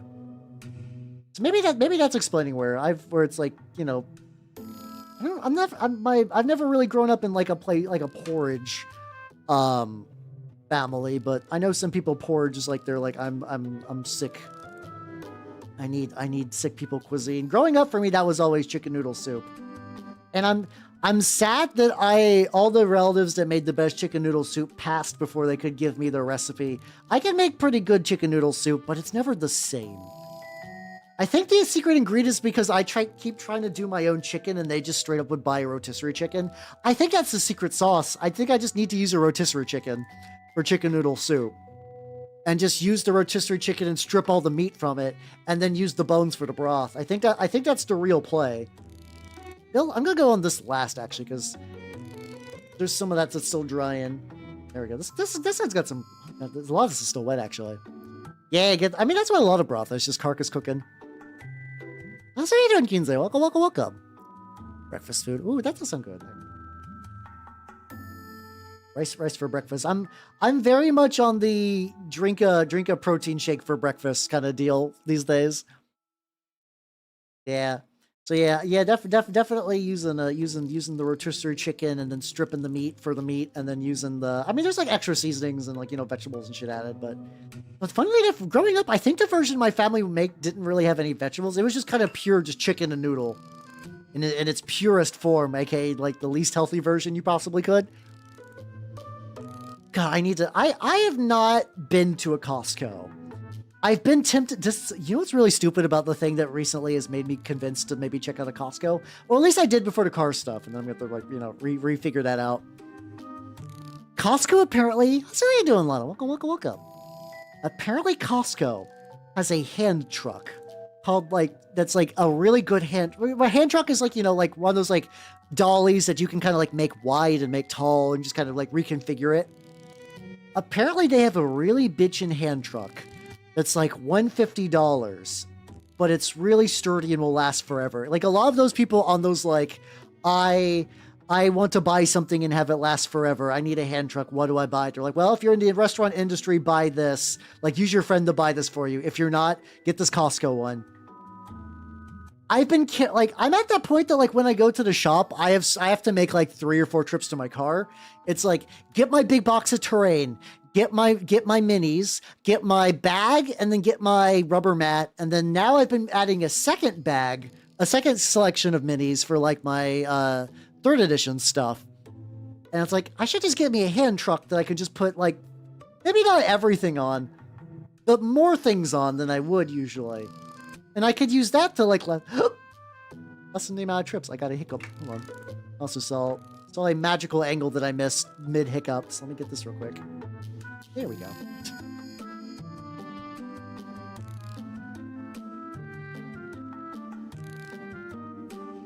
A lot of them fold here. My stuff needs to dry a little bit anyway. Let me see if I can find you the one I was looking at. Hold on. Let's go hand truck. There we go. I think it's this bad boy. If this is like $150, oh, this one says it's out of stock, but it's here. Oh, gotta see. Oh, do I have to go? I don't want to go to page source to get this. Why do companies do this? Why make me? Oh, I could just take a screenshot. I'm just gonna do that. I'm just gonna take a screenshot. Fuck you, Costco. Why won't you let me save pictures from your website easily? So this is in kind of like the wide mode. That buddy. There we go. Yeah. I mean, I've from what I understand, dollies are primarily the tall ones with the short bottom, and the hand trucks are ones like this, so you can configure them a bit more. But basically, yeah, this one kind of folds up and can carry a lot. And I was like, oh, this would lessen the amount of trips I need to make. Yippee! It seems very convenient. I could like strap the this is not okay. I've had one time when I started going to the shop where like this was entirely my fault. I accidentally nudged my one of my mini boxes weird and knocked it to the floor. Luckily, it was the one that had the least amount of stuff in it, and everything that got hit, I could fix with glue. Like I think I lost one helmet that I just could not repair, and it was a 3D printable helmet with like really thin wingies. But I was like, okay, if I get one of those, I could straight up like strap that later. Actually, you could fix that now with a little bit of a dark gray. Let's get that for. Oh no, fix that later. I could just straight up like strap that with a bunch of bungee cords, and I could just scoot that to the shop, and that just potentially reduces the risk of that happening. And like that could be neat. The tricky thing is that like I don't have a Costco membership. I've never actually been to a Costco. I've heard people jerk off Costco for years. So like, I'm curious. I'm curious what I listen. I understand that there's a $1.50 hot dog. I get it. I understand that there's a cheap hot dog. I think there's like a chicken bake there. It's apparently pretty good too. But like, I've just, for me, it's always just been like, well, I don't need anything from Costco that bad. Like I like nothing has really reached that like $60 like fee thing. But that hand cart might be it. But this would have to be a later thing though. Because this would have to be a later thing because I gotta get some other stuff paid for. I have a Costco within like a short drive. We'll say a short drive. It's not like a God. The nearest IKEA to me is so ludicrously far. And because of that, shipping everything basically, even if you get something cheap at IKEA, the shipping basically makes it like $50 more. So the benefit of shopping at IKEA is lessened. I've done it before because there were some shelving things I really, really wanted. But for Costco, at the very least, it's like it's close enough. Yeah. Prim let me know, like, I was joking about how I like doing weird model kits, and Prim's like, I can't believe you're not even doing the Ava lobster. And apparently the Ava lobster is no longer being sold, but the Ava mantis, apparently, you can still buy. And it's a nice kit, actually. I do like it.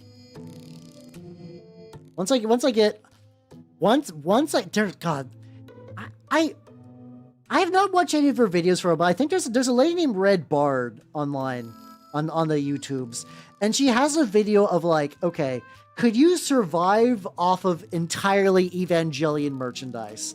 And the answer is, you could live well. You can live well off of Evangelion merchandise. Prime Web. Aw. God damn, yeah. Ava, like... Ava are the reigning champions of, like, whoring yourselves out over crossovers. It's a cult, be careful. Yeah, that's like, but the thing, I'm curious about the cult. I'm curious about what Costco does. And like, and I know, like, maybe it is just straight up just like a cheap hot dog and paying, like, getting more things of Chef Boyardee ravioli than you know what to do with. I don't know. Like, also another thing that's tempered me a little bit is like, I live alone. And I cook for one person, so like I have like a very like a minimal footprint of what I need to live each week. There's some things I could bulk buy, but like there's a couple of like condiments and sauces maybe, or like, you know, maybe some like frozen things. I don't know. There's some stuff I could maybe bulk buy, but like I don't need like a lot of groceries in bulk. And like, okay, free samples is neat, but that's I don't know. I'm not at the stage in my life where like free samples are a way to convince me to go to a place. I understand that appeals there. Yeah, if you don't renew your membership, they grind you into the dog. That's why the Costco boss threatened the guy who wanted to remove the hot dogs. It wasn't for the deals. It was a cover up for sure. Listen, my dad works at Nintendo. He knows it's true.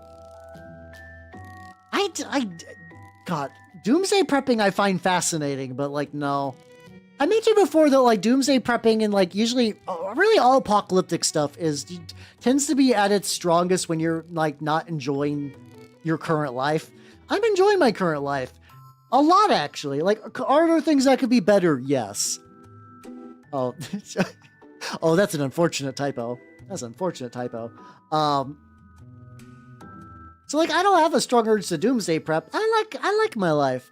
Would I like my life with more like money and stuff in it? Yeah, sure. Could there be other things? Yeah.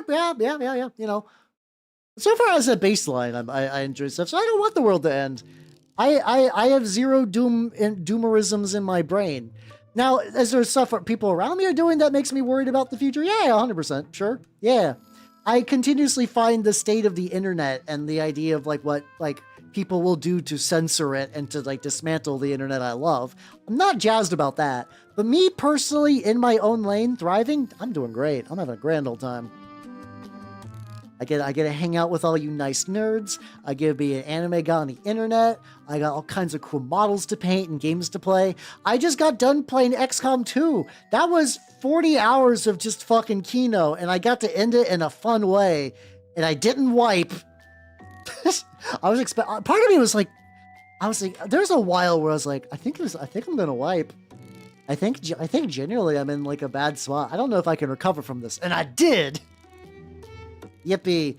It was really funny though that it's like I killed all the chosen, and then I just wrapped up the actual game in like one sitting. That's all I need to do. Normal gaming hours. I'm really excited about Alice though.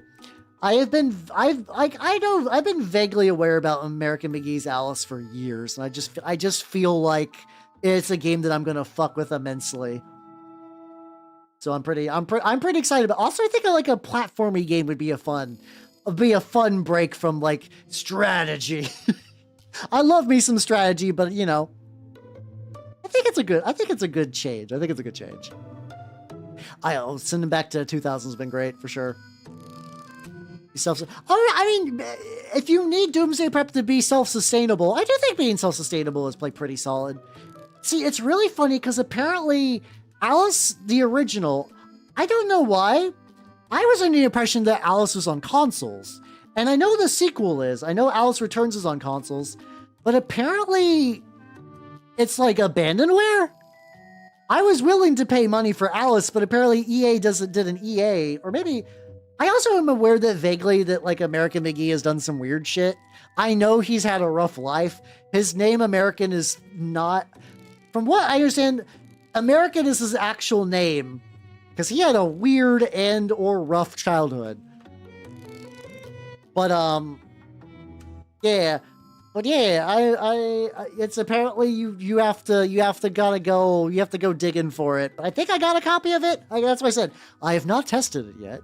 I hope to test it ideally tomorrow or Wednesday. And then I'll find out from there. Yippee. See, I think self-sustainability stuff is really cool, but I also know some people, I know some people in, I know a guy in my tabletop group, in my wargaming group, who's like, together him and his wife kind of did that, like, the world is like, you know, a rough place. We should learn to be sustainable. That sounds like hell, though, because it is just adding an extra job because they have to, like, maintain chickens and they're growing, like, a garden and some stuff that, like, is both fun, but also means it's like, oh yeah, no, it's harvest season. I can't play war games for like the next like 2 weeks. I'm like, oh, that sounds brutal. But like, I think low stakes growing mushrooms sounds like fun. Like I maybe eventually I'll do the growing the oyster mushrooms. I guess I just have to post that on Twitter though. I can't really be like, well, here's the I guess I could do like mushroom update and just show you guys where my mushrooms are at. But I think it's probably too late now because it's fall. Maybe that's like I think that's like a spring activity to start growing stuff. I could be wrong though. Farming simulator. I could play. There was that. What's like the? I know I do like Stardew Valley. I don't know if I would ever stream it. Maybe. But like I know there's the Fields of Mysteria one, the one where you can date MILFs. I'm more like okay. Because I think multiple times have been like, you can't date the moms in Stardew without mods. This is bullshit. And then people like how play Fields of Mystery or whatever. You can date the moms. I'm like, thank you. Because it's just the unfortunate reality that like every daughter in Stardew Valley has a superior mother. I mean, sure, but like I also want to grow them outdoors because I don't want to introduce mushroom spores inside my house. Is that game coming out anytime soon? I'm vaguely aware that game exists. That's basically the Concerned Ape guy doing a new game, I think. I know I can grow them indoors. I know that. I'm just saying, I want to grow them outdoors, and I just want to make sure that I don't get snow on them and it will kill my mushrooms. That's more or less what I'm saying. All the rain promises and more. I have a shed, but the shed is filled with like mowing stuff. I don't want to get into foraging. I'll look. Let's see. If there's a way that I could like grow some, that would be fun. I do not wish to go into the woods to retrieve strange mushrooms. And I don't quite need that. I don't quite need that in my life. I want to have a bucket and I want to grow oyster mushrooms and I want to have like way too many goddamn mushroom omelets. I use mushrooms for like my regular cooking too, so I don't know why my brain is like omelets. The best way to cook mushrooms. Alright, there we go. So that's been wooded. I think everything's been wooded so far. They seem easy, but like I said, I want to make sure they're outdoors. And I know sometimes if you fuck up growing mushrooms, you do end up with mushrooms inside. Okay, I'm going to do a quick pivot. Bam! While those are drying, these are Gambians. I've been kind of like, I print out a bunch of these as extra. I do have that book pulled. I have the book pulled up to investigate later. These are for turnip. Every time I do like a big print, I got some extra space, I'll print up some extra Gambians. And they just need dry brushed on the top. I just got to hit it with like a light gray. I'm going to use a light gray. And we're going to dry brush the tops. And then set the... I still want to do also the... what's it called? Those are corn. I can see it. At first I was like, what the fuck are you talking about? And I was like, wait a minute.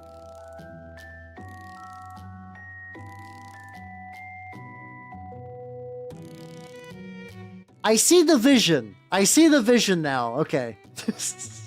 Fair. Understandable. There's not... It's hard to magnetize them just because they don't really... They just got hollow interiors. I don't need to be magnetized though. These are going to be for like terrain. And also can bust out the Cheetos brush. Because it's dried by now. These guys will get like an actual... This will be like an actual dry brush and not anything more deeper than that. These are the ones I want to properly hit up with the noosh. But that'll probably come later when I do the other ones. But I basically all I need to do is just take all the rocks and just dry brush them so they have like a little bit of texture. I can now set them back aside. Just kind of repeat the process. Yippee! There we go. I can just use this opportunity to just kind of mush through these. I also have some ones I need to work on that have straight up, they have like fences kind of built in. Yeah, because the thing is, they're really good for turnip. Like, do I have a proper... I don't have like a good turnip model near me. I'm gonna use... Okay, I'm gonna use the rifle guy from Trench Crusade. Well, like, doesn't that look good? Like, you guys... Okay, I'm gonna like shift it from... Hold on. It's gonna be a weird grip, but hear me out. Yeah, look how legit that looks. And even from the top down, it looks pretty good. Like if I was to do like, they're really simple, but they're really modular. Yeah. But this guy in the back, who's gonna be like the commander guy. Yeah, there we go. And I do got ones that come with built-in fences, which I find are more practical for like making kind of like blocking barricades. But these are good flexible ones to like mix in with those. Ooh, hey, let's go. Yeah, get you some foam. Also, shit, Matthew, when's your birthday? Fuck. When is your birthday? Did I miss it? Hopefully I didn't. If so, oh fuck. Okay, it's a while. Did I wish you a happy birthday? If I did not, I'm really sorry. Happy birthday, yo. I was unawares. I can't. My brain does not recall what I say. Did I say happy birthday? Hopefully, I wished you happy birthday. Not fuck yeah, happy birthday, yo. Hell yeah. Jhath, I'm gonna say, I'm in the exact same thing. I bought a bunch of it because I was like, ooh, neat. And the thing is, like, so Noosh came around when I was kind of like, it was in that period where I was like, I liked oils, but they were a pain. And this is before I got keyed on to enamels, which now I like enamels a lot. So I'm like, what the fuck do I do with this Noosh? What do I want to do with this Noosh? And my thought was like, oh, terrain would be good. I've seen people use it for terrain. I've not used it yet. But that is the plan, is to eventually use it. Saint Sculpt. Do you, Yoke Fades, I don't think I've painted the official one. I do know there is a really cool tutorial by the Grimdark Compendium guys for the, no, I think that's, no, that's a paid tutorial, I think. I think you could probably just get away with doing like a flesh highlight and stuff like that. No, that's totally, there are odorless thinners. That's what I use. Like my thinner is pretty safe. Or like Fey tricky humans nicely like pets. I mean that's pretty sure that there's like canonical ones that are like that. Like I don't think that's particularly crazy. I would say go nuts, yo. No, that's fair. I totally understand that a lot of people like, I only want to do acrylics, and this is not even like an insult. That's like, you know, a relatively common opinion. I love enamels, but that it does require me to keep like a separate thing of water, or, you know, thinner, a separate set of brushes. I have to keep Q-tips and a blow dryer and stuff like that around, and that's a big ask for a lot of people. But yeah, I have seen some stuff. Oh, the conjoined head one. What I vaguely remember from the tutorial was like, you basically paint the flesh first, then you kind of just you paint the metals black, and then you dry brush on a metal color, and then you can kind of use like a dark wash to do a lot of the skin stuff. I think that might get you a lot of the way there.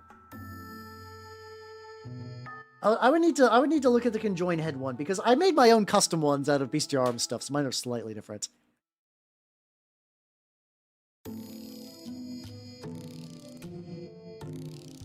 Yeah, I don't think the Homestuck cartoon is going to make any sense. I heard it's like a really like deep in the weeds one for people who are not familiar with Homestuck. Yeah, it still needs to dry. We'll work on some skeletons in the meantime. There's the recommended way to read Homestuck. Homestuck on the web is broken because Flash is dead, and also like a lot of stuff just kind of got like sort of like taken offline in a weird way.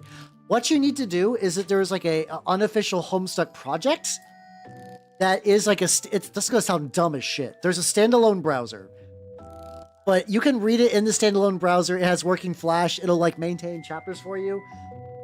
See if that's still up. So I think it got taken down, but there might be some unofficial mirrors. The spot of it's really weird. Because here's the thing, Homestuck got bought by Viz. Hussey at one point kind of like washed his hands of Homestuck and just Viz bought it. Like Viz is the person behind all the physical copies of Homestuck. Oh, this is a more. I know this is a skin tone I used, but in the thing it looked a lot darker. So I'm gonna dry that off a little bit. There we go.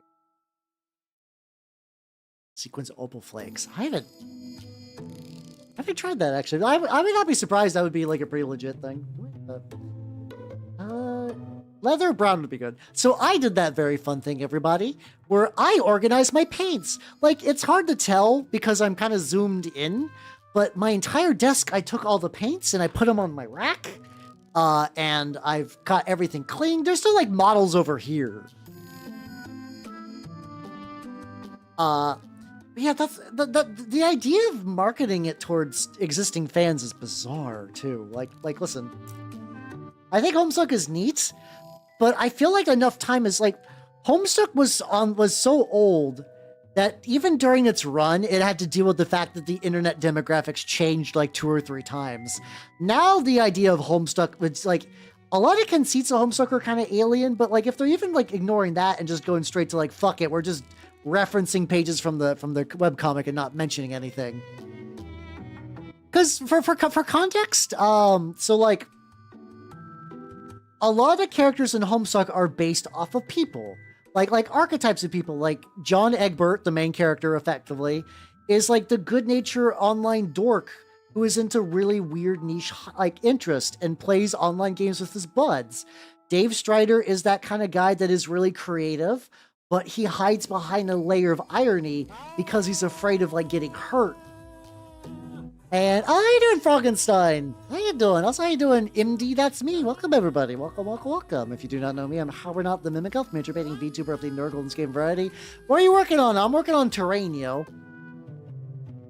And like in the middle of that, so then eventually when the trolls got introduced, the trolls like, you know, very big departure from the comic. How's how you doing, Baldwin? Welcome, welcome, welcome.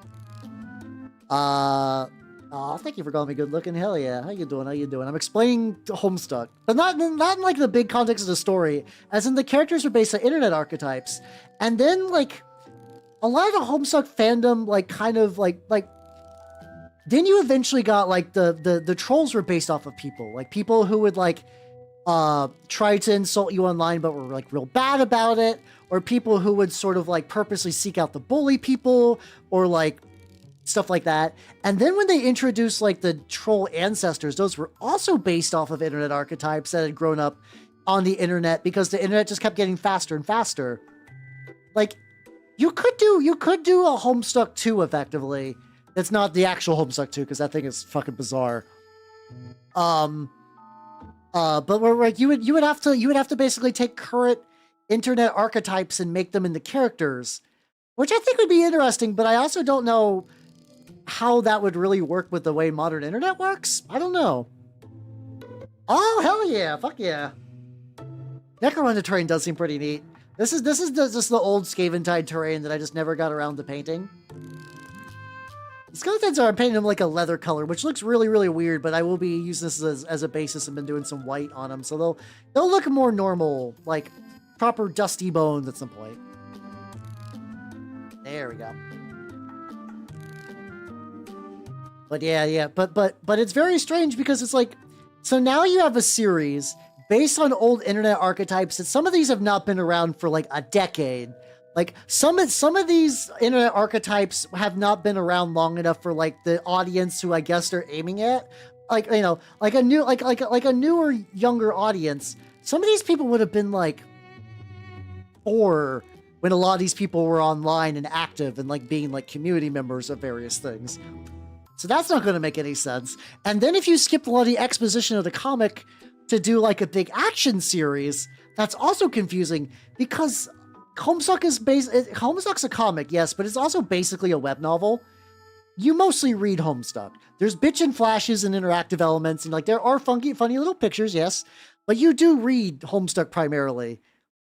So I don't, if the pilot is just going to skip a lot of that, like, what the fuck are you doing? Who is this for? I don't understand. Other than like, who's this for existing people, but I don't know if existing Homestuck fans in 2025 are a sustainable audience. It's a weird setup. I would still like to watch the pilot just so I can figure out like what it's doing. Like, I want to see it with my own eyes and just truly see. Like I said, I'm also not jazzed about the idea that apparently John Egbert says fuck a lot. And he swore, like, he wasn't like innocent, ooh, baby. He swore in the comic. But that he wasn't like, he didn't do it all the time. That's one skeleton. Here we go. Got a skeleton on here. Got some, wait, hold on. Do we have more bones in the towers?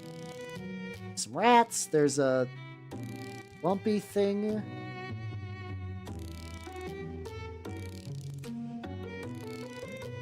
Yeah. Oh yeah, no, I agree with you. How you doing, Spork? How you doing? Welcome. I love pieces of media that are like time capsules for their era.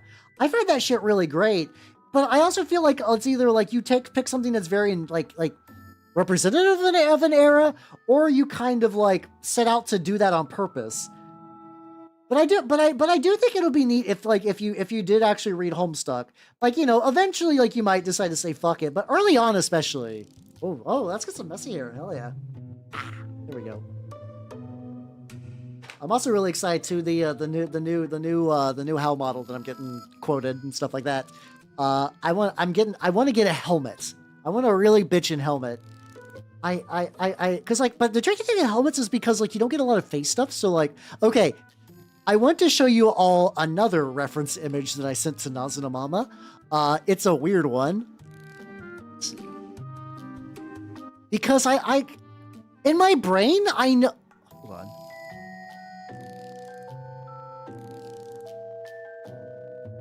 I remember the model. Okay, there's a specific model that I was looking for that had a half helmet, but this I sent. There we go. Well, which one of these pictures of the lad did I send to Nazuna Mama? Oh, paint drying on brush. There we go. It's this one. I think this is someone cosplaying this. I don't know if this is the actual one. There we go. But I sent this picture to Nazuna Mama. I'm like, hey, I want like a cool like half helmet, you know, like this guy, like the Mouth of Sauron, which is a really bitchin' design. I think didn't it get cut from the original like movie and it's only an extended edition stuff? I really like it. Sword and spear and magic helmet. What the fuck is that from? You just activated some sleeper like song in my brain, and what the fuck was that from? God damn it. But there was like, I was like, there's a reference in my brain of like, there were like female witches that had like a really cool half helmet, and I could not remember what they were from, and they're from Crix, they're from War Machine. And I'm like, ooh, I'll have to send that later. I'll have to send that later. Oh god, it was a Bugs Bunny. Oh yeah, they were doing like the opera thing. Yeah. Oh my god. Why did my brain conjure that? Like, this is the thing that drives me nuts. I have bad memory. I struggled to like generally to remember a lot of things. There's games I've played on stream and sessions of tabletop I've ran that I recall very little, and it drives me nuts. But I'll just remember the fucking like apparently like fucking Bugs Bunny doing some like opera shit, and I don't know why. Yeah, what's up, Doc? Like, why did that pop in my brain? I don't know. Very odd. Yeah, there we go. We got Mr. Jonathan Bowens right here. Excellent. Let you dry. And then I'm going back to this. So this is not from the same set. This is a 3D print that I just thought would be really good for like, I thought this would be just like really, really good for photography for like Trench Crusade stuff. Big old fucking bunch of skeletons. Yeehaw. Let's go. God, this is getting really thin though. Yeah, I'm glad that you guys are all singing it to us, so I sound less crazy referencing that. I sound less crazy when I'm like, oh yeah, you know, remember when Looney Tunes did the Wagner thing? I'm not even like a big Looney Tunes guy. Like, I watched Looney Tunes growing up a little bit, and like, you know, I saw Space Jam, which is good because I needed context for Barkley. Shut up and Jam Gaiden. But like, I was never like a huge Looney Tunes kid, I guess. I don't know. Like it was like, it was just like when it's on, it's on. A little bit of overspill on these skulls, but all I need to do is just get like a very rough and layer on all these, so I can fix that later. It really is. There's like a lot of like jingles that have like burrowed their way into my brain that it just lives there now. It's just there forever, and it drives me nuts. Because I would rather have like I would rather free up that storage space in my brain. I do wish like, I'm very worried about like, you know, some people are like, yes, upload me to the machine, but I'm really iffy about the idea of like the continuation of consciousness. And what I mean, it's like, you know how in like Star Trek you teleport and you just kind of like end up in one place, and you get to that like, well, can you ship a Theseus particles? Like, is the creature that ends up on the other side of the teleporter, like, that stuff drives me nuts. And it's the same way with like brain transfer stuff. It's like, does the you that end up there, is that actually you, or are you dead?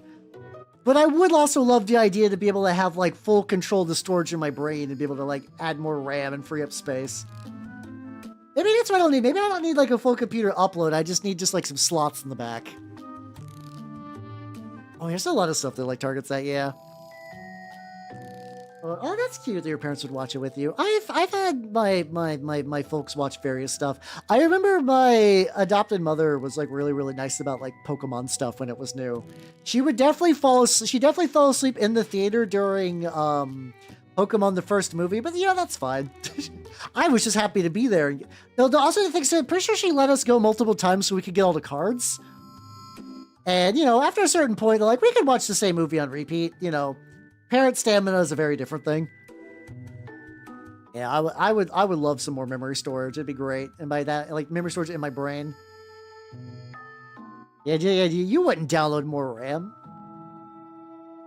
There we go. This movie was pretty baller.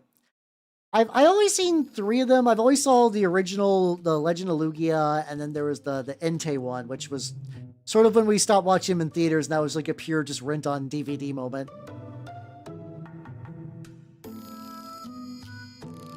Yeah, I've heard Soma deals with similar ideas. Like that's not a huge spoiler. Like it's hard not to hear about like a lot of like, you know, core aspects of Soma. Soma is a game that I also would like to stream eventually. I think I own it. Do I own Soma? That's actually a good question that I actually don't 100% know. Let me get this little skeleton man. Yeah, same. Sometimes if you're a parent, catch it like as a tired old man. I understand catching some Z's when you can. I own Soma. I don't own Soma. Okay. I don't own Soma. I thought I did for some reason, but I guess not. That's fine. I have so many games. Get a little bit more on here. Oh, I also need to get some butter too. Yep. And I'm sure if I ever become a parent, when, I don't know, we'll find out. I will definitely be taking some naps. Yeah, like, if not, like, you know, we haven't had the fall game sale yet, so I could always just wait for that. I'm sure some will be like $5 or some shit. I don't know. Oh, your digital clone. See, like I said, I'm not doomer enough for that. I want to live. I want to live as long as I can. I want to continue to live my good life, with all you nice nerds for as long as possible. And we'll see how that holds up. We'll see how that holds up. Not like you know. So far I'm pretty happy and healthy, and I am trying to like, you know, like I've been changing like my like eating habits for lunch and stuff like that. A lot more. Because like previously I would just make sandwiches for lunch, and it's like those are fine, but it's like I've been doing some more stuff with like making like homemade tuna salad, but using like Greek yogurt, which I get a bit more filled, and it's got, you know, you don't got that like deli meat bullshit in ya. It's like it's good. I've been trying to like take care of my little baby steps. It's been going pretty good. But yeah, maybe during spooky month, especially like if I might just spend spooky month playing Alice 1. I don't know how long the Alice games are. I legitimately have no idea if all the Alice games are going to be like very long or not. Like I said, I know that they're vaguely platformers, so like maybe Alice 1 will be like 2 streams. Maybe not, actually. I do like to do that, what's it called? Not too much tuna salad. Oh god, does tuna have some bullshit too? Just for lunch. Just for lunch. And it's got the Greek yogurt, so it's not the mayonnaise type. Oh god, I forgot that I might be getting like, yay, mercury poisoning. Yippee. I love mercury. It makes my bones strong. I mean, I don't got bones, but you know, if I did, mercury would make them real strong. Oh, cool. No, okay. My recipe uses 2 cans. Okay, I think we Gucci. Worst case, I could always switch to chicken salad too, and just like cook some chicken and shred it. That might not be a bad idea actually as well. Actually, no, wait, fuck. It's 2 cans per serving, so I'm having 4 cans. Oh no. Okay. I'll have to do some reconfiguring. I didn't even think about that. For some reason, my brain was like, tuna's good for you. Oh, spoonful. I mean, sometimes, listen, sometimes you gotta. Sometimes you have to have the forbidden peanut butter spoon as a treat. So sometimes a condiment tastes like the big thing that I had to cut out. Have you guys had Lao Ganma? God, Lao Ganma's so fucking good. It's like a Chinese, like, chili crisp oil thing. It's the fucking best. It's so good. This is not a set to like loud on my balls or anything. This is legit. Hold on. There's a funky little jar that's like a find real quick. Hold on. I think that's how you spell it. I think that's right though. Yeah. Oh yeah. It's like one of those jars. It's like do you see like a well-meaning Asian woman on there? I think it's an Asian woman. Could be wrong. Could be a dude actually. I don't know. Oh no, fuck! I think that I don't know who's that. I don't know. If you just see like a regular Asian person of indeterminate gender, you know it's going to be delicious. But it's really good. It's really good. It's this stuff, and it's really delicious. The problem is, it's oil. Like there's crispy little chili bits in there. It's super good. Oh, it is a lady. Oh, thank God. Okay. This is just oil. It's just so oily. And like, I mean, I don't care about like it being oily texture-wise. I mean, just like, you know, health-wise. I do Bamboo 69. I make like a lot of like, this is gonna sound really dumb. I have like a typical meal I make for myself. It's like baked chicken, rice. I stir fry some vegetables and I kind of like combine it all together. Meal pack that will last me for a couple of days. It's kind of like a semi nutritionally balanced kind of like mini stir fry thing. But like if I cook that and just like right before I eat it, I just take like a spoonful and spread it over the top of that. It's really good. Yeah, you got it. Yeah, any food or condiment that has an old person on it, generally a good sign. Like if it's like mass produced by a company, condiments are mass produced by a company. Like, you know, like if it's somebody trying to do like an Uncle Ben thing, that's kind of different. But if you see like jar of indeterminate origin, that's just you're like, fuck yeah, let's go. I was keyed on to that. There's just like a lot of VTubers I know that's like, yeah, no, my grandma uses the shit on everything. And I was like, well, I trust this VTuber's grandma. And you know what? That VTuber's grandma is absolutely correct. I don't actually remember which VTuber showed me this. They didn't show me it directly. They just posted it on like Twitter and it's like, check this out. This shit's the bomb. I love it. I'm like, you're absolutely right. It was like that, and it was like a similar thing. I forget what it's called. It's effectively like, you know how like VTubers use honey tea for everything? It's like that. It's like little pouches of like honey and like herbs kind of mixed together. I've used that before when I got like a really scratchy throat. Like any game that requires me to be aggressively French for too long. God, I feel bad that I never finished KOTOR, but my computer exploded when that was going on, so I just kind of like don't really have a good save for that anymore. But I remember I was doing a thing, like I'd be like, I am an alien. There we go. Yes, that one. That stuff. I don't even like Nijom paper. I don't know. I can't do Chinese very well, and I feel bad because I'm trying. But I always remember that in college, like a friend of mine who was ethnically Chinese, who spoke fluent Chinese with his parents, and at home, I was like, you know, like teach me some stuff. And my because like Chinese is a really tonal language.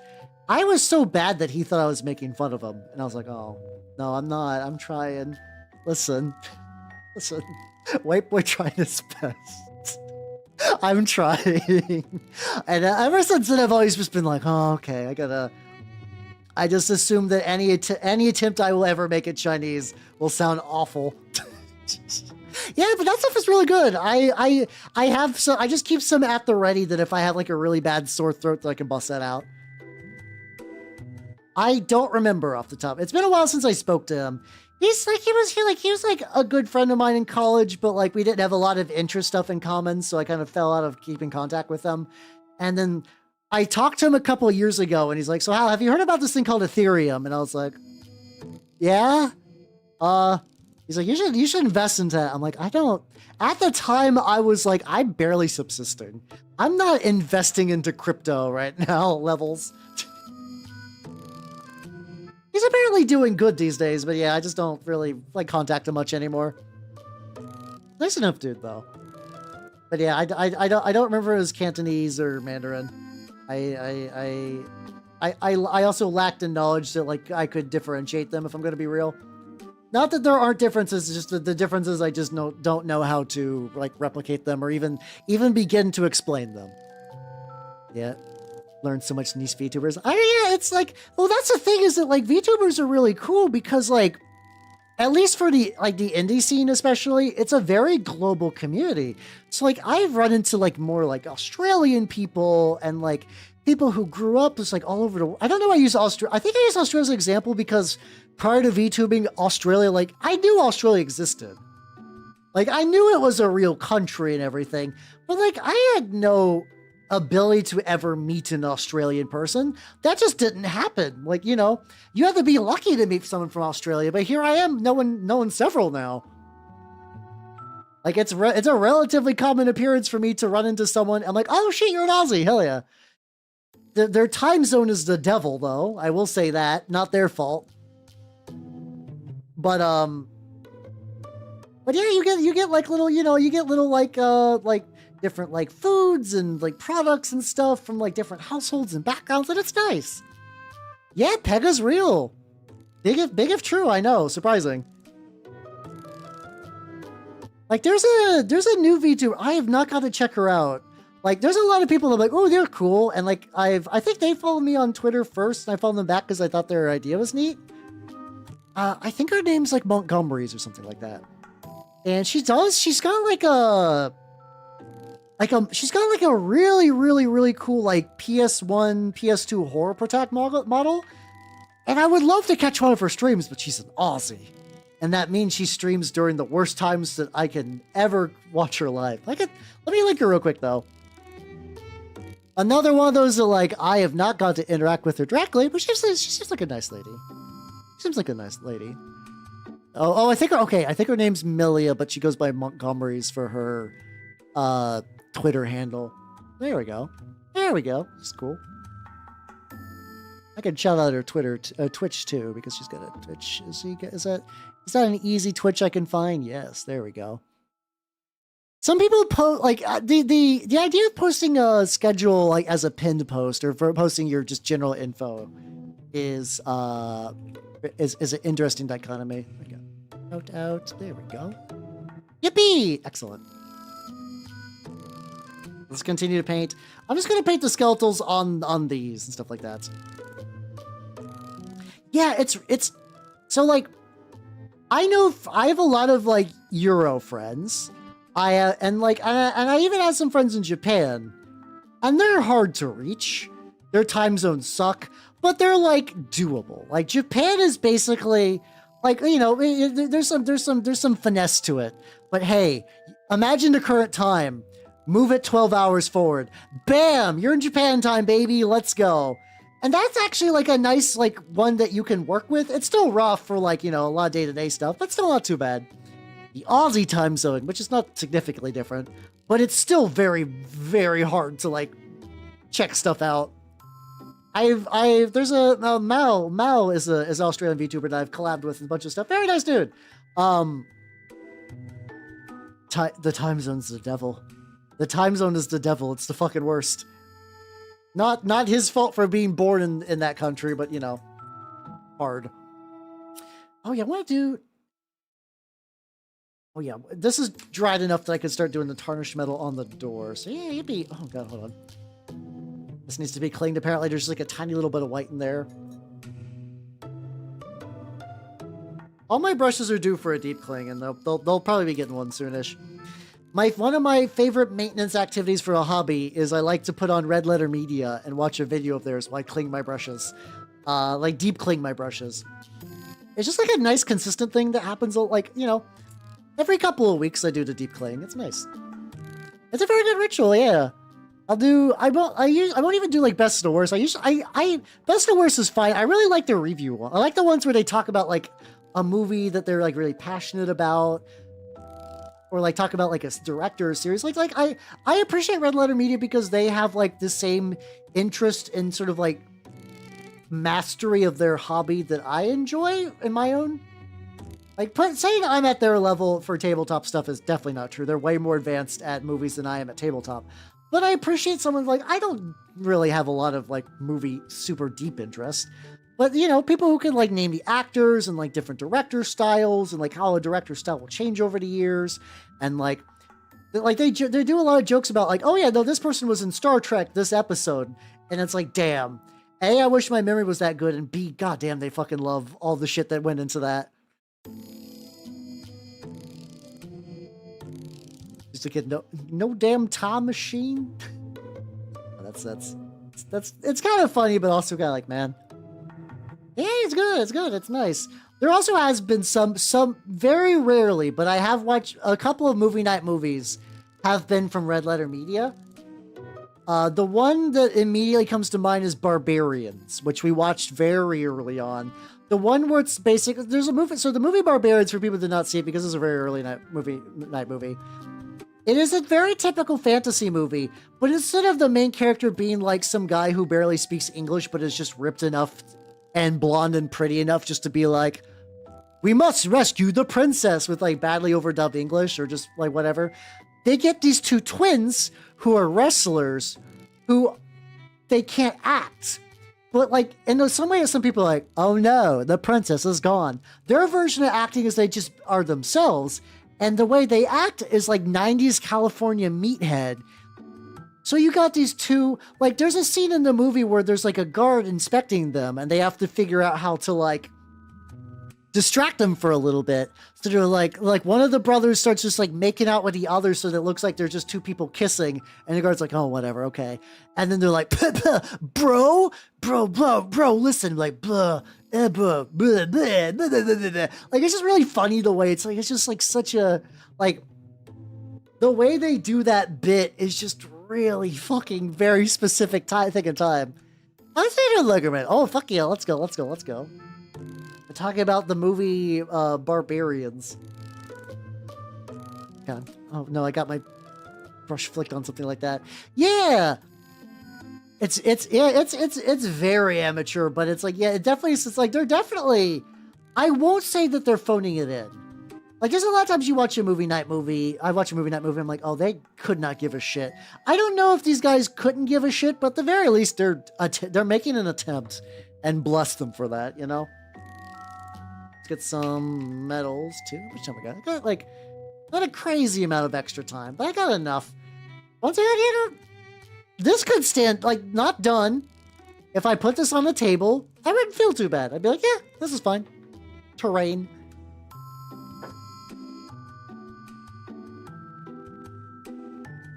Oh god, I missed out on Game Grumps. So the funny thing about Game Grumps is I was online when they were active, and I knew people who try to get me to watch Game Grumps. I mention a story every now and then. I watched my very first and last episode of Game Grumps was watching JonTron and Ego Raptor play Glover. And Glover was a game I enjoyed very much as a child.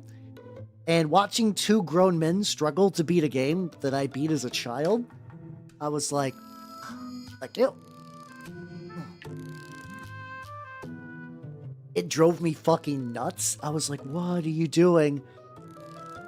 And you're like, I don't know how this game plays, it's stupid. I was like, the instructions, the sign tells you what to do. Like, how the fuck do I play this game? And I'm just like, ah. And I know some people, for them, that's like a, you know, a fun comedy thing.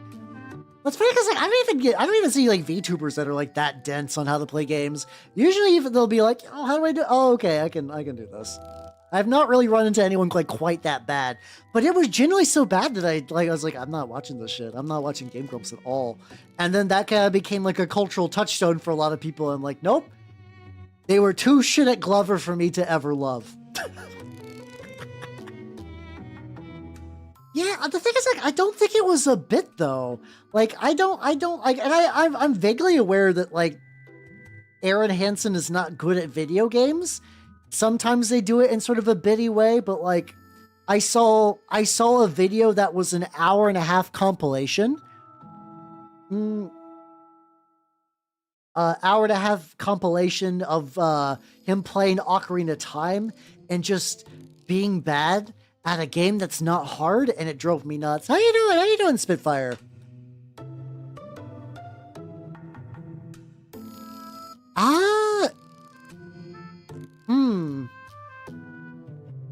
Okay, that's tricky because Tamiya Citadel glue bottles are typically made for like kind of like typical super glue, while Tamiya Extra Thin is plastic glue, which is the kind that will like chemically melt plastic. Here's what I think you should do. If you're not going to use that for sprue goo, you could use that for sprue goo. You could just put some sprues in there, mix it up, and you got like a good filler material. Or B, option B.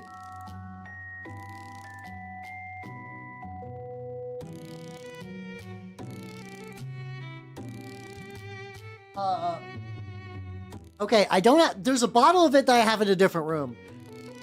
You can refill Tamiya Extra Thin.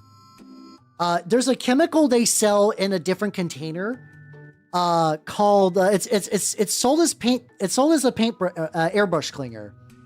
It's the same thing. It's because effectively both ways just chemically shred paint.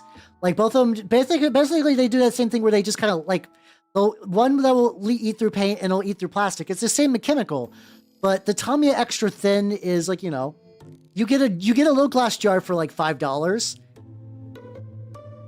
Let me get the back of this. I'm gonna go grab a bottle. This is gonna take me like a second. Hold on. I'm gonna astral project and grab a bottle.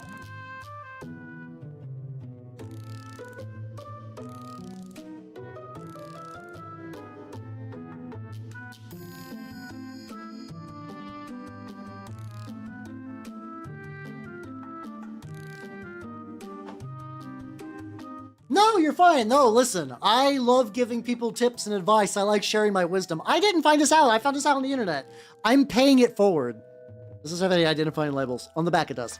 This stuff. Tamiya Airbrush Clinger is the exact same shit inside Extra Thin, but it's sold to cling airbrushes. So what you can easily do is you can just refill it. This is $10 where $10.50 where I bought it at my local shop. This is a bottle of Extra Thin. There's like 3 or 4 refills in here, if not more. You can just reuse the bottle. So yeah, no worries about that. No worries about that. It's your watch list. There we go. Yeah, it's a good tip. It's a good tip. Because it's effectively it's a similar. If you're an absolute mad lad, what you can do is that you can also buy bulk versions of the chemical compound that goes in there. I wouldn't recommend it because you really don't need that much, but that will save you some time. And because I have 2 of those little Tamiya Extra Thins. One of them I filled with sprue goo. I finally made sprue goo. Because the pulse is so many models. There we go. Sprue goo. Where I liquidated basically almost like an entire sprue. And I've been using it for like the flesh filling on this dude. There we go. I've been like using it to like unify some shit. Oh yeah, just if you like the Tamiya Extra Thin, I would just buy a jar of that of the airbrush airbrush clinger, and then you can just refill it. You can just refill it, and then you'll be totally fine. On these spikes, there we go. Yeah, it's also probably not a good idea to buy. I mean, there's some very legitimate reasons to buy bulk chemicals, but yeah, I think for the useful, like you know, the convenience to cost saving ratio, I think the pro tip is just to buy the airbrush clinger and just refill your Extra Thin cement. Oh yeah, problem solving feels real great. I just like, it's really good. Like for what instance, the current rotator I use for my Instagram images and stuff, I found that from a random guy on YouTube. Like I did not follow his channel, but a friend of mine got a video of his. He's like, "Oh, this is like a really cool rotator," and I was like, I sent him a DM and I was like, "Hey, what rotator is that?" He's like, "Oh yeah, it's this one I got from here," and it's just nice. There was no expectations of anything. I love that aspect of the hobby so much. So I love being able to do very similar things. It's nice. I will give out tips until I will never stop giving out tips. The day I stop giving out tips, something has gone horribly wrong. It's gone terribly, terribly wrong. I want this entire thing to be metal. It could make that tarnished, but I feel like this is more of a metal strut surface. I'm just gonna go straight and just doing it like that. kind of overbrushing, kind of not. I'm going to be getting like little metal flecks in some places I don't want it necessarily, but I can correct that later. Yippee! There we go, there we go, there we go. But yeah, the funny thing is I was like, the way I found out, I was like, I want like how to make sprue goo, and someone's like, oh yeah, you shouldn't waste a good bottle of that. You should just do it this method. And I did. It's been nice. The day the brain slugs got him. Yeah, that at that point, how did they? I forget how they got yerks out of people's brains in Animorphs. I know that there's some like weird sun. I know yerks need like a special. What was like the coronas? There's like some sort of like a special like sun ray they needed for food. But beyond that, I don't remember if there was another way to get yerks out of people's brains. I brought Animorphs up in like a tabletop stream, not tabletop play. I was playing with my tabletop group, and they're like, "Holy fuck, Hal, why you bring up Animorphs? I love Animorphs. It was so great." I was like, "Yay! I tricked you all into nostalgia. Yippee!" The best. We'll do this bad boy. I'm not gonna worry about the little nubbins. I will get the little nubbins later. I can get this door though. There we go. I'm so ashamed that Vallejo's kind of been a shit company because goddamn if their metal colors aren't like some of my favorites to work with. Like look how nice this is. It's just so smooth. Super nice. But yeah, no, I love being in the hobby. I love sharing stuff. It's been great. It's been good. Like, I've actually been really enjoying my hobby stuff lately. This is gonna be weird. I've been using a lot more plaster in my minis. For basing in particular.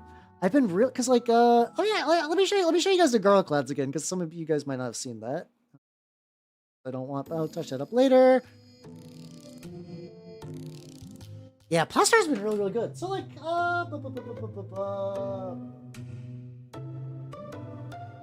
this guy who I'm gonna be working on Tuesday is part of a bigger project. His base is like I glued the garlic bulb on. Which is a 3D printed garlic bulb. Put some cork in there, just add like a little bit of body, and I used a plaster to kind of fill it in, and then I used a sculpting knife after it dried, and I carved it out. So he's got like a little, it adds a lot of body to stuff. It's been really, really good. Like it's made my bases like a lot more like sort of natural, because like so like this is a base that I made prior to that style, and it's like pretty good. Like I still like this base. But it's like, you know, the inclines are very rocky and delineated, stuff like that. So I just have like an old jar of plaster that I've been just kind of, or I guess it's more like spackle. Sorry, spackle's the more correct word. I know spackle is just sort of like premixed plaster, but like I've been getting a lot of usage out of that for base building. And, oh, I didn't show you guys the little garlics too. Hold on. Show you guys the little garlics as well. There we go. Legitimately. Oh, if you thought those were big. Behold. Oh yeah, terrain is made in the hardware store. So in Turnip 28, you get units called rootlings, which are just like little plant creatures. And I made 12 of them. I 3D printed these garlic bulbs like maybe like 9 months ago.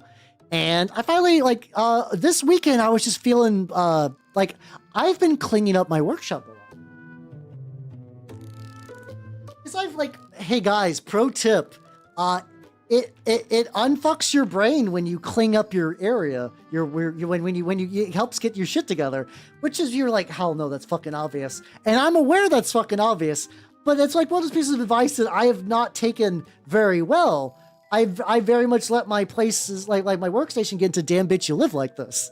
So, but I've been cleaning it. I've been like finding like stuff that I started on just never finished. I'm like, oh yeah, you know, I should finish that.